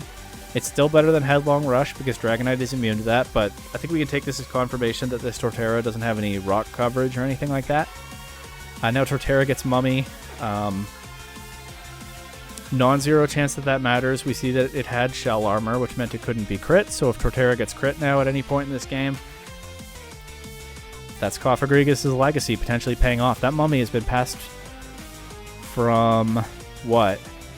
Cofagrigus to Mawile to Kingambit to Dragonite to Torterra. That Mummy has made a lot of jumps at this point, and it'll be really funny if it pays off with Torterra getting crit. Ice Spinner just... I was about to say Ice Spinner just knocks out Torterra. You know what? I don't know if that crit mattered, but my headcanon is that it did. I strongly prefer that. Torterra does get crit immediately at the literal first opportunity. Okay. Alright. That Mummy went through like 5 different Pokemon just to pay off for the other side, not its own side in the end. Slowbro's alone now. Gets Extreme Speeded. Takes out Kangaskhan with a Scald. As Mawile comes in, another Extreme Speed, but the real threat here is the Mawile Crunch, which is not weakened by Mummy anymore. Slowbro does take one. It gets to knock Mawile out with a Scald, but Pendragon United still have another Pokemon. I'll be honest, I'd lost count. I was too focused on counting Mummies. But Politoed will come in now. Another Extreme Speed. It just knocks out Slowbro. We don't even get to see what Politoed does. And that means this set is going to Game 3. I don't have any serious analysis of what happened in this game. I was too focused on Mummy. Let's see if Game 3 is different from that, or if it's more of the same. Kangaskhan leads with Mawile against Sableye and Ampharos. Ampharos is here. Let's go. My good friend Mega Ampharos, one of the stars of my PDL team last season. Sableye switches out to Cofagrigus. The Mummy is back against his 2 main targets. Makes sense. Mawile Mega Evolves. Ampharos is not, and it just protects. Maybe not wanting to become weak to Play Rough just yet. Fake Out goes into Cofagrigus again. Mummy will be passed to Kangaskhan again. Here we go. And Play Rough into Cofagrigus as well. So they tried to Fake Out and Play Rough Sableye. Switch to Cofagrigus could have been pretty valuable there for the Grampas. It does get the Mummy on Kangaskhan, which is one of the best targets for it, but Cofagrigus also had a chance there to Mummy Mawile without getting hit by a Crunch this time. Right, it'd take Play Rough better than Crunch at least. But the Play Rough misses. That's probably not what the Grampas wanted. Pendragon United just go for the last resort into the Cofagrigus slot. Yep, chat confirming what I just said. Maybe they thought the Cofagrigus would switch, I don't know. But the last resort does nothing there.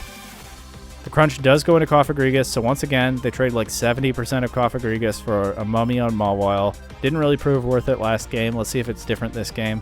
Cofagrigus does get some of that health back with the Citrus Berry. Ampharos just goes for Cotton Guard. It's boosting its defense. It has not Mega Evolved. It has not made itself weak to Fairy. It's already at +3 defense. And Mawile doesn't have Mummy anymore. They're using the Mummy to enable defense boosting Ampharos. And by not Mega Evolving, it takes hits better for Mawile. Okay, this game is going to be interesting. I'm really looking forward to seeing if this works out for the Grampas. Cofagrigus sets Trick Room. Now we see Kangaskhan switch out to Mudsdale. Mudsdale did not show up in Game 2. It was in Game 1. It was absent in Game 2. It is present once again in Game 3. And despite Ampharos already being at +3 defense, potentially about to be +6, if anything is going to threaten it, probably Mudsdale.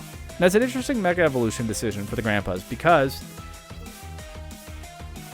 Ampharos stands up better to like Politoed clicking rain boosted water moves if it's Mega Evolved. But obviously, yeah, it's weaker into Mawile, so they're probably in no rush to Mega Evolve it. It's kind of an interesting decision if and when to do that, but I don't think they would want to do it right now. It also might be helpful into Dragonite to not Mega Evolve. But yeah, the question is, can Mudsdale crit this Ampharos or do enough damage without critting? But Ampharos actually does Mega Evolve here, so don't I look silly. Body Press goes into Mawile. And Thunderbolt doesn't quite get the KO. Mawile holds on at 9%. Are we going to see a play rough into Ampharos? And if so, what's it going to do? This is without huge power, though. The Mummy making a big difference again. Without huge power, the Crunch goes into Cofagrigus again, and it doesn't KO. Mawile switches out to Kangaskhan. Body Press goes into Mudsdale to give it a stamina boost. Just kind of spot at one for a quarter of its HP. Mudsdale, though, not going for a big ground attack into Ampharos, instead going for Rock Slide. Knocking out Cofagrigus. Has a chance here to flinch Ampharos while the Trick Room is still up, and it does get the flinch. Kingambit's back. Or, I think Kingambit is here for the first time in Game 3. Ampharos just takes the Fake Out. It still takes 9% at +3 defense. Kangaskhan Fake Out continues to be nuts. Mudsdale just goes for a Body Press into Kingambit, but Kingambit calcs for that, I guess. That's a +1 Body Press, and Kingambit survives it. I'm impressed. Kowtow Cleave back, does 30, gives him another stamina boost, but they're gradually wearing this Mudsdale down, and as soon as Trick Room is over, Ampharos is faster than Mudsdale. The chip damage could pay off. Last turn of Trick Room, Kingambit switches out to Sableye. Mudsdale, though, just protects. So does Ampharos, avoiding a last resort. And now Trick Room ends, and things kind of turn on their head a little bit. Mudsdale switches out to Mawile. Sableye sets a Reflect. Last resort from Kangaskhan. Kangaskhan is such a cool Pokemon. 18% through Reflect into +3 defense. That's not that bad. But it's not very much. Thunderbolt back does 57. And then Ampharos protects. Avoids another last resort. And a play rough. What's Sableye going for? Foul play into Mawile is enough to knock it out. Mawile had switched out, so it had gotten huge power back. I don't know how that works with foul play, but the foul play is resisted, but the Mawile's low.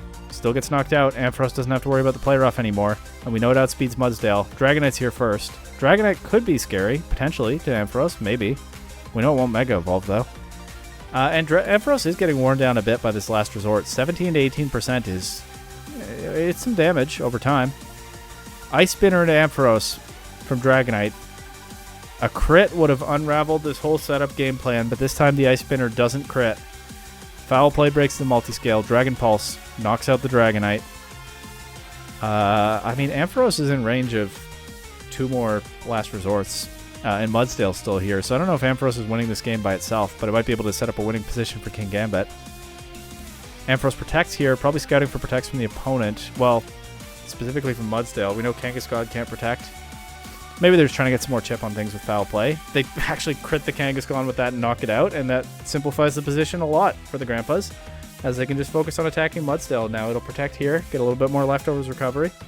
The Sableye is fine to give it a stamina boost, because Ampharos doesn't care about that anyway, going for Dragon Pulse. That foul play does quite a bit, and Dragon Pulse gets the KO. And there were certainly some interesting crits in this set. Big win for the Drampa Grampas. I loved the Cotton Guard Ampharos. That was a lot of fun to watch, but some interesting crits both ways, but I think the main storyline here is the Mummy. I mean, that Mummy, that was a perfect punchline, especially when that Mummy went back and forth, side to side, until the crit into Torterra. That was excellent stuff. Okay, next. I said next. There we go. Oceanic Oshawotts and Poblano Ho-Ho Peppers. For a second, I almost thought we had Scovillain versus Scovillain again. Obviously, that's not possible. That's not a Scovillain on the Pepper side. That's a Scrafty that, in its shiny form, is vaguely Scovillain-esque.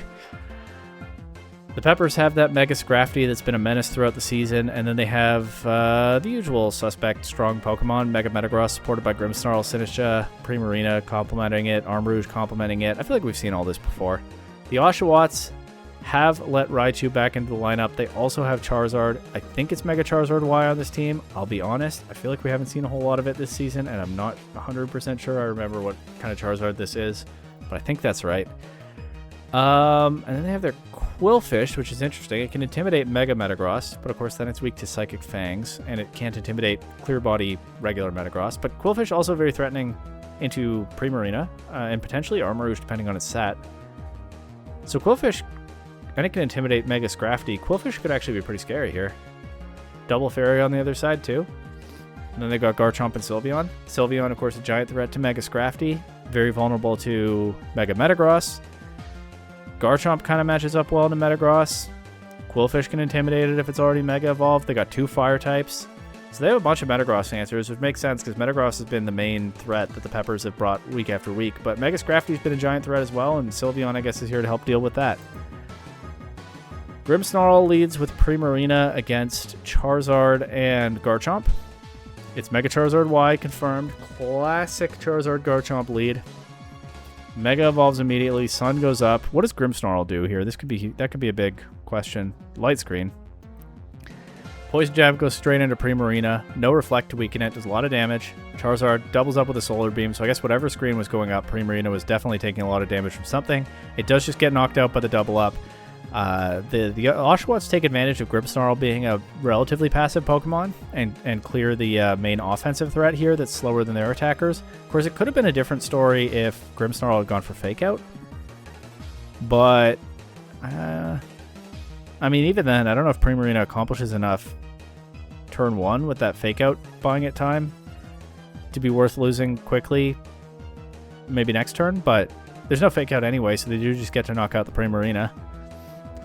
Metagross comes in now, though. Garchomp switches out to Qwilfish. Qwilfish might have jumped the gun here. It gets the Intimidate into Grimmsnarl, but Metagross has not Mega Evolved yet. Still has its Clear Body. Mega Evolves now, so Qwilfish might have come in just an instant too early. Reflect goes up. We see a Rock Slide that misses Qwilfish and hits Charizard. I think the Oshawotts would have preferred the other way around. But now Garchomp comes back in, gets a Stomping Tantrum into Metagross, does a little bit less than half with that Reflect up. Rock Slide misses Qwilfish again. Qwilfish is just ducking and weaving back and forth, avoiding every rock, as Garchomp doesn't take too much from that. And it's already moved, so it doesn't have to worry about a flinch. And Qwilfish, even before... Qwilfish was already dodging everything, and now it gets a Minimize. Maybe it has Bright Powder. Maybe. We're seeing Minimize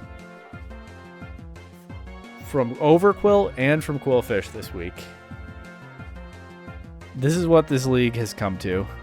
Spirit Break chips Garchomp sub in exchange for rough skin damage. Stomping Tantrum missing the KO on Metagross thanks to the Reflect, so that'll give Metagross a chance to land a Psychic Fangs into Qwilfish if it wants to. Not Psychic Fangs, actually. Thunder Punch still does a ton of damage as it does connect here. Qwilfish all of a sudden pretty low. We'll see if it gets to pull off the Minimize stuff that, I'll note, only worked for Overqwil 1 out of 3 times. Maybe it'll be similar for Qwilfish. It does just go for another Minimize. Another Spirit Break goes into Garchomp, so no KOs yet this turn. Qwilfish not showing any recovery item. No leftovers and no Citrus Berry. I'm still feeling pretty good about my Bright Powder guess. Obviously, that's a lot to infer from it dodging 2 consecutive Rock Slides. Sometimes that just happens, but I have a good feeling about that being its item. Metagross protects. Grimmsnarl goes for Parting Shot into Garchomp, so the Metagross will hold on a little bit longer. It also will get some recovery from Sinistra here, and it is now able to have Rage Powder, giving it some cover to keep attacking, although Garchomp could go for Earthquake while Qwilfish protects, or they could just gamble on missing their own Qwilfish, but I don't think I would want to do that. But Metagross does avoid the Stomping Tantrum here. Poison Jab into the Grimmsnarl slot does about 20 to Sinistra. No poison. Okay. Sun's over. Not sure that matters at this point. Metagross just goes for a double protect and doesn't get it, so Garchomp gets to land a Stomping Tantrum and get the KO through the Reflect at -1. The Hospitality not paying off for Metagross here, as Qwilfish just goes for Throat Chop into Sinistra. Doesn't hit quite as hard as an Overqwil Crunch. It does a little bit of damage. But Sinistra, I was about to say lands the Machagotcha. It actually misses Qwilfish, but it does knock out Garchomp with Machagotcha. Gets a little bit of recovery from that. and also its leftovers. But now it's just Grimmsnarl and Sinistcha for the Peppers. Their main offensive threats are gone, although Sinistcha is not a terrible offensive threat.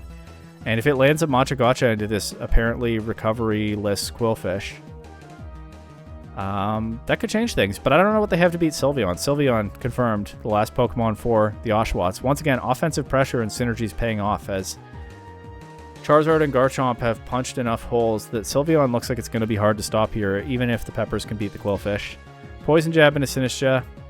Still doesn't poison. Machagotcha hits both targets. Yes, and it knocks out Quillfish. But it doesn't do a lot to Sylveon. Moonblast, though, misses the KO on Grimmsnarl. So Grimmsnarl, I mean, it can Parting Shot or it can Spirit Break. Probably rather Spirit Break here, but I don't know if it's going to be enough. But it does get the opportunity to try. That's some decent damage. And a special attack drop. And now they go for the Parting Shot. They go for that priority, so they get 2 drops into Sylveon before Sylveon gets to attack again. Machagotcha connects again. Sylveon's getting worn down by that. It does knock out Grimmsnarl, but at -2 special attack and 25% HP, I actually don't know if it can beat Sinistcha, even with the light screen gone now. And Sinistcha shows that it has an accurate attack as well, not bothering with Machagotcha accuracy, just going for Scald. Never mind, now it goes for Machagotcha. So I said that maybe Sylveon would be hard to beat here, but Sylveon actually just wasn't able to break through. That was a really smart combo from the Peppers with the Spirit Break and the Parting Shot, getting Sylveon to -2 special attack instead of only -1 before Grimmsnarl went down. With the light screen previously set, helping Grimmsnarl take that Moonblast. And Quillfish got knocked very low by 1 hit from Mega Metagross and then just didn't get a chance to do a whole lot before 1 more hit got rid of it. So let's see if the Oshawotts have some better luck in Game 2 or if they just go with a different game plan. We get Grimmsnarl and Metagross against Scovillain and Raichu, so that's different. Those are the 2 Pokemon we didn't see in Game 1. Metagross Mega Evolves, we get the light screen up immediately, Electroweb slows these down, and Scovillain is just going to go for like Overheat or something. We might not find out as Metagross still moves next despite the speed drop, goes straight for a Rock Slide. Does a little bit under half to Raichu, well, almost half, but just barely under to Raichu. Does a lot to Scovillain. The question is, will there be a flinch? There isn't, but it's not Overheat, it's Flamethrower, and Metagross takes that through the light screen. Parting Shot now will weaken Scovillain. We get Sinistcha coming in and healing Metagross. Thunderbolt doesn't do much to Sinistcha. Rock Slide takes out Scovillain, not quite Raichu. The roll's not quite in their favor there. But now Charizard is here. Metagross had its speed dropped. Charizard Mega Evolves. Raichu goes for Feint, looking to break a Protect if Metagross went for that, but there's no Protect. There's no Rage Powder. It wouldn't stop Heat Wave anyway. Heat Wave just takes out the Metagross, knocks Sinistcha down to 10% and burns it. Sinistcha throws off a Scald back into Charizard, but Charizard can't be burned, and it's non-stab Scald and Sun. It doesn't do a ton of damage. The leftovers offsetting the burn damage, but Sinistcha not getting that recovery. We see Primarina come in. We see Grimmsnarl return. Now there's no Garchomp to click Poison Jab into the Primarina here. It has a light screen to protect it from a Solar Beam. We see Electroweb from Raichu again. Is it going to be Solar Beam? It is. It doesn't KO. But Hyper Voice back. Crits Raichu unnecessarily. Raichu was already extremely low. Knocks it out with a crit that doesn't matter. But Water-type Hyper Voice in Sun does not take out the Charizard. Primarina getting knocked pretty low by its own Life Orb. We see Garchomp come in now. Charizard and Garchomp putting out that pressure once again. This time not in the lead spots, but maybe able to clean up in the late game. Grimmsnarl will Parting Shoot out against Charizard. Primarina will get some recovery from the Hospitality. The Oshawotts just go for their spread damage. Earthquake takes out both Sinistcha and Primarina. And only Grimmsnarl is left, and I don't think it's beating these 2 Pokemon. It can Spirit Break Charizard and get the drops. What damage is that doing? And actually, Earthquake into Weather Ball just knocks Grimmsnarl out. And so this is more the kind of game that the Oshawotts were looking for. They drop the Quillfish stuff. They just focus on their offensive core, and they win this one pretty smoothly. Let's see if they do the same kind of thing again in Game 3, and let's see if the Peppers have an answer for it. Grimmsnarl leads with Metagross again against Charizard and Scovillain. Okay. So the Oshawotts probably just committing to the Sun stuff here as we see 2 Fire types on the field. We see Charizard Mega Evolve turn 1. So does Metagross. Light screen goes up, but Scovillain Flamethrower just knocks out Metagross through the light screen. That's not what it did last game, is it? Is that a roll? I've already closed the tab. But I didn't expect that to do 100%. Oh, it wasn't in Sun last game. That's why. Never mind. The Charizard hadn't hit the field yet, but this time they give the Scovillain the Sun. And that means the Flamethrower just one-shots, and Charizard is free to attack Grimmsnarl with a single target Heat Wave for half of its HP. Sinistra comes in, it'll heal Grimmsnarl, but then what will it do in this position? Yeah, it'll switch out immediately, but they brought Armarouge this time. They got overwhelmed by the Charizard in Game 2. Primarina was not up to stopping it in the sun. And so the Armarouge makes a lot of sense. With Flash Fire, it's immune to and even boosted by Fire-type attacks, and of course it resists the Solar Beam as well, and the Scoville and Grass Stab. So Armarouge could turn this around for them. We see Reflect, we see Armarouge get a Flash Fire boost immediately from the Flamethrower. We see Flash Fire stopping the Heat Wave as well. Grimmsnarl gets chipped down some. But how did the Oshawotts stop Armarouge from here? They protect the Scoville in this turn and their Charizard. Avoid an Armor Cannon into Charizard and a Spirit Break. But what do they have for Armarouge? Probably Garchomp in the back. But does Garchomp come in safely on Armor Cannon and Spirit Break? Maybe we don't have to find out. Maybe Scoville uses Rage Powder here. No, it doesn't. Garchomp actually gets Parting Shot, not Spirit Break. Sinistra comes in. The Armor Cannon does about 2/3 to Garchomp. It's a very strong attack in the sun, and it's boosted by the Flash Fire boost. Garchomp does get onto the field, but at what cost? Flamethrower, though, goes into Sinistra, knocks it out with a crit. So it's just Grimmsnarl and Armarouge now. The Armarouge cannot switch out against the Garchomp, but the Grimmsnarl can go for another Parting Shot if it wants. But Scoville might have created a clutch situation there, getting rid of the Sinistra when it did, to take away switching options and Rage Powder options. But will it be enough? Parting Shot goes into Garchomp again. We've never seen a Rage Powder from this Scoville, and I think it probably doesn't have it. Armarouge outspeeds Garchomp and knocks it out with an Armor Cannon. Scarf Armarouge? I think it's only clicked Armor Cannon. It just outsped a Garchomp. I have Armarouge on my team, and Scarf makes a lot of sense to me in a lot of matchups. Garchomp's gone without removing its main target. The Oshawotts might have... I mean, maybe Raichu can beat Armarouge, we'll see, but the Oshawotts might have needed to sack something in there to get Garchomp in more safely, instead of switching it in on an Armor Cannon and Sun. But they also probably expected to outspeed Armarouge, and that's not what happened. Raichu's here now.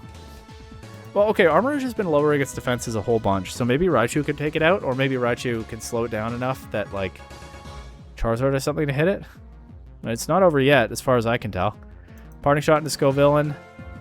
Armor Cannon knocks Armarouge, or knocks Raichu down to a Focus Sash, but that's like the 4th Armor Cannon we've seen from this thing, so I think the first one might have gone into a Protect. Yeah, so it's at like -3 special defense now. So maybe there's still a way for the Oshawotts to do this. The Electro Web does 40% to Armarouge. That's pretty good. And it knocks out the Grimmsnarl. And Raichu will probably outspeed Armarouge now. And we see Giga Drain from Scoville. It is resisted, but Armarouge has lowered its special defense so many times that it still does decent damage. And now it's a single target Electro Web. And Raichu does have enough power after all those Armor Cannons to take out the Armarouge. So Armarouge looked like a giant threat as soon as it hit the field. But that's the downside of Armor Cannon. I guess the Oshawotts were safe to bring the Garchomp in because, well, they'd already scouted the Armor Cannon. In theory, if Armarouge didn't have a Scarf, it could have changed moves. But if the Armarouge was just going to spam its most powerful attack, yes, it looks scary for the Garchomp to come in and get knocked out without accomplishing anything. But yeah, we see the trade-offs to that move here. And Raichu clutches things up. I feel like it's kind of part of the Oceanic Oshawotts brand that 1 HP Raichu is clutching things up for them week after week. And it happens again here. Maybe their issue last week was that they didn't bring the Raichu. Anyway, last set that we have so far for this week, it's between the Minty Meloetta and the Minnesota Marshadows. The Meloetta have a substitute coach stepping in for the regular coaches here. And they've brought... Well, both of these teams have brought some interesting assortments of Pokemon. I don't know what's going to happen. We're going to find out together. Umbreon with Goldango for the Meloetta against Sableye and Hydreigon for the Marshadows. Quick Mega check. Mega Meganium and I think also Mega Meowstic for the Meloetta are options. And I think this has to be Mega Sableye for the Marshadows along with Mega Blastoise and I think Mega Frostlass. I think they have 3 Megas here, but I could be mistaken. But no Megas on the field right now except maybe Sableye. Goldango switches out to Tauros, which will immediately be able to take like a Dark type attack from Hydreigon and put some pressure on that Pokemon. Sableye sets Light Screen, Hydreigon sets Tailwind, and Umbreon throws off a Thunder Wave and paralyzes Hydreigon, which will make it a bit harder for that Pokemon to benefit from the Tailwind. Except that it has a Lumberry, so never mind, it's cured of paralysis. But Umbreon still seems hard for these Pokemon to remove. In fact, Umbreon seems hard for a lot of what the Marshadows have brought to remove, because it's especially bulky and it resists Dark and Ghost. So I don't know what they have for it, but we might be about to find out. Sableye switches out to Blastoise. I mean, maybe Aurasphere Blastoise is what they have for it. Umbreon's especially bulky, but that hits very hard. Hydreigon just protects here. Tauros Flame Charges into Blastoise, so it doesn't do much damage, but it does get its speed boost. See another Thunder Wave, but it goes into the Protect. Blastoise will Mega Evolve here. It goes for Dark Pulse into Umbreon. Okay. Not sure what I make of that. We see Raging Bull into Hydreigon. It's resisted because it's Fire type from this Tauros. It doesn't do very much damage, but it does get rid of the Light Screen. And Water Spout from Blastoise just knocks out Tauros. But Umbreon takes that reasonably well for an almost full power Water Spout, right? That's the power of Umbreon. And I guess the Thunder Wave Blastoise. It has just been spamming Thunder Wave so far. We also see leftovers on it. Goldengo is back. Hydreigon protects, so does Goldengo. Hydreigon's still a threat to Goldengo, but Umbreon is trying to deal with that. Thunder Wave into Hydreigon again, but it hits the Protect here. As Hydreigon switches out to Sableye, we see just a Dazzling Gleam from Goldengo and a Foul Play into Blastoise. That'll weaken the Water Spout, but we don't see a Water Spout so far. We see Dark Pulse into Goldengo. We see a Colbur Berry. Goldengo takes almost but not quite half, but it'll definitely be knocked out by the next one with its berry gone. Umbreon's still healing up, though. Pretty comfy against the Blastoise that has only shown Water Spout and Dark Pulse so far and has had that Water Spout significantly weakened. We see Shadow Ball from Goldengo now, chipping down the Blastoise some more. We see Taunt from Umbreon into Sableye, but we still don't see any KOs on the Marshadows side yet. Blastoise gets to knock out Goldengo with a Dark Pulse. But I don't know if Sableye can do anything while it's taunted. Meganium comes in now for the Meloetta. Mega Evolves. Takes 2 KOs with a Dazzling Gleam. So the Minty Meloetta have...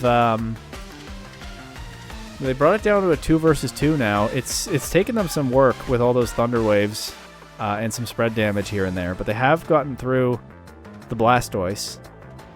They still have to beat Hydreigon and something else. Hydreigon and Houndoom. So Meganium is strong into Hydreigon, but it might be kind of afraid of Houndoom. But I don't know if Houndoom is strong enough to clear this Meganium, so... But of course, Hydreigon could have some coverage to hit Meganium hard, and the Marshadow should have a pretty clear speed advantage, so... Things might come down to the individual sets on each Pokemon here, but let's see.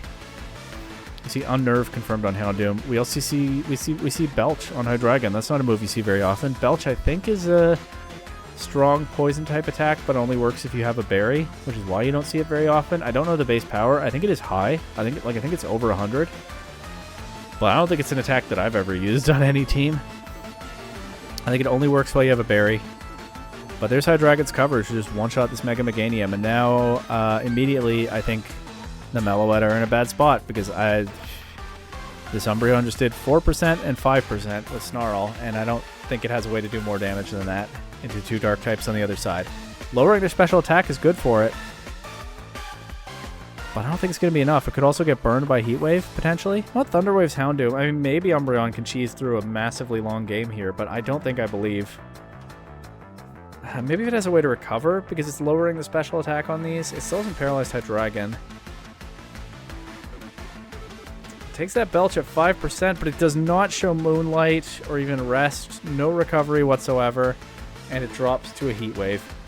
Maybe they have recovery and they just didn't want to play this out. Nope, we saw 4 moves. Thunder Wave, Foul Play, Taunted Snarl. I forgot about the Foul Play. If Umbreon had, like, Moonlight... I don't know if it even then can grind through this one, because probably things end up struggling eventually in that scenario. Maybe not, like if it gets some crits with Snarl or something.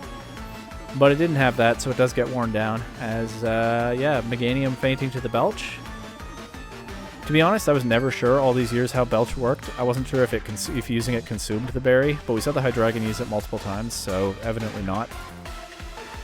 Belch is a better move than I thought. And that surprised Tech to knock out the Meganium. I mean, it was tough for the Meloetta already because of the speed advantage on the other side. The Umbreon spamming Thunder Wave was just not enough against his Lumberry. Wait. The Hydreigon consumed its berry already, and it still gets to use Belch? Wow, I really don't know how that move works. Or, I guess I do now. I feel like it's the 2015 season we did, and I'm discovering Skydrop. Or watching other people discover Skydrop. Belch is way better than I thought. You can consume your berry and still use it? Wow. And it was already a tough position for the Meloetta, but that surprise tech just blew the game open for the Marshadows. I mean, it's kind of a funny thing to say when Umbreon was still able to sit on the field for a while, but the point is Umbreon just couldn't really do anything back, or not enough anyway. Game 2, though, let's see if things play out differently, especially now that the Belch tech has been revealed. Gliscor leads with Chelsea. Goldango. I'm enjoying the football club nicknames, by the way. Don't think we'll see that on the Minty Meloetta very often. Against Frostlass and Oranguru. Frostlass Mega Evolves and just goes straight for a Shadow Ball into Goldango and knocks it out. Okay. There goes that Mon. Nothing switched or protected on the Meloetta side, despite Frostlass putting out a ton of offensive pressure. And now we get Instruct, so we get a Shadow Ball into Gliscor as well. Doesn't knock it out, does a lot. We get a knockoff from Gliscor, removing a Choice Scarf from the Oranguru. Is it Is it Lumberry Hydreigon with Symbiosis Oranguru, so you consume the berry if you get statused. And then, how confident were they that they get statused? Like, did they see Thunder Wave Umbreon coming? Did the Meloetta have something I'm forgetting that loves to spam status? But also, is that what it is? You spam status, you consume your Lumberry, and then you get the Choice Scarf from Oranguru? And in that situation, can you use Belch? I don't know. Maybe you don't want to lock into that, but against some of these things, maybe you do.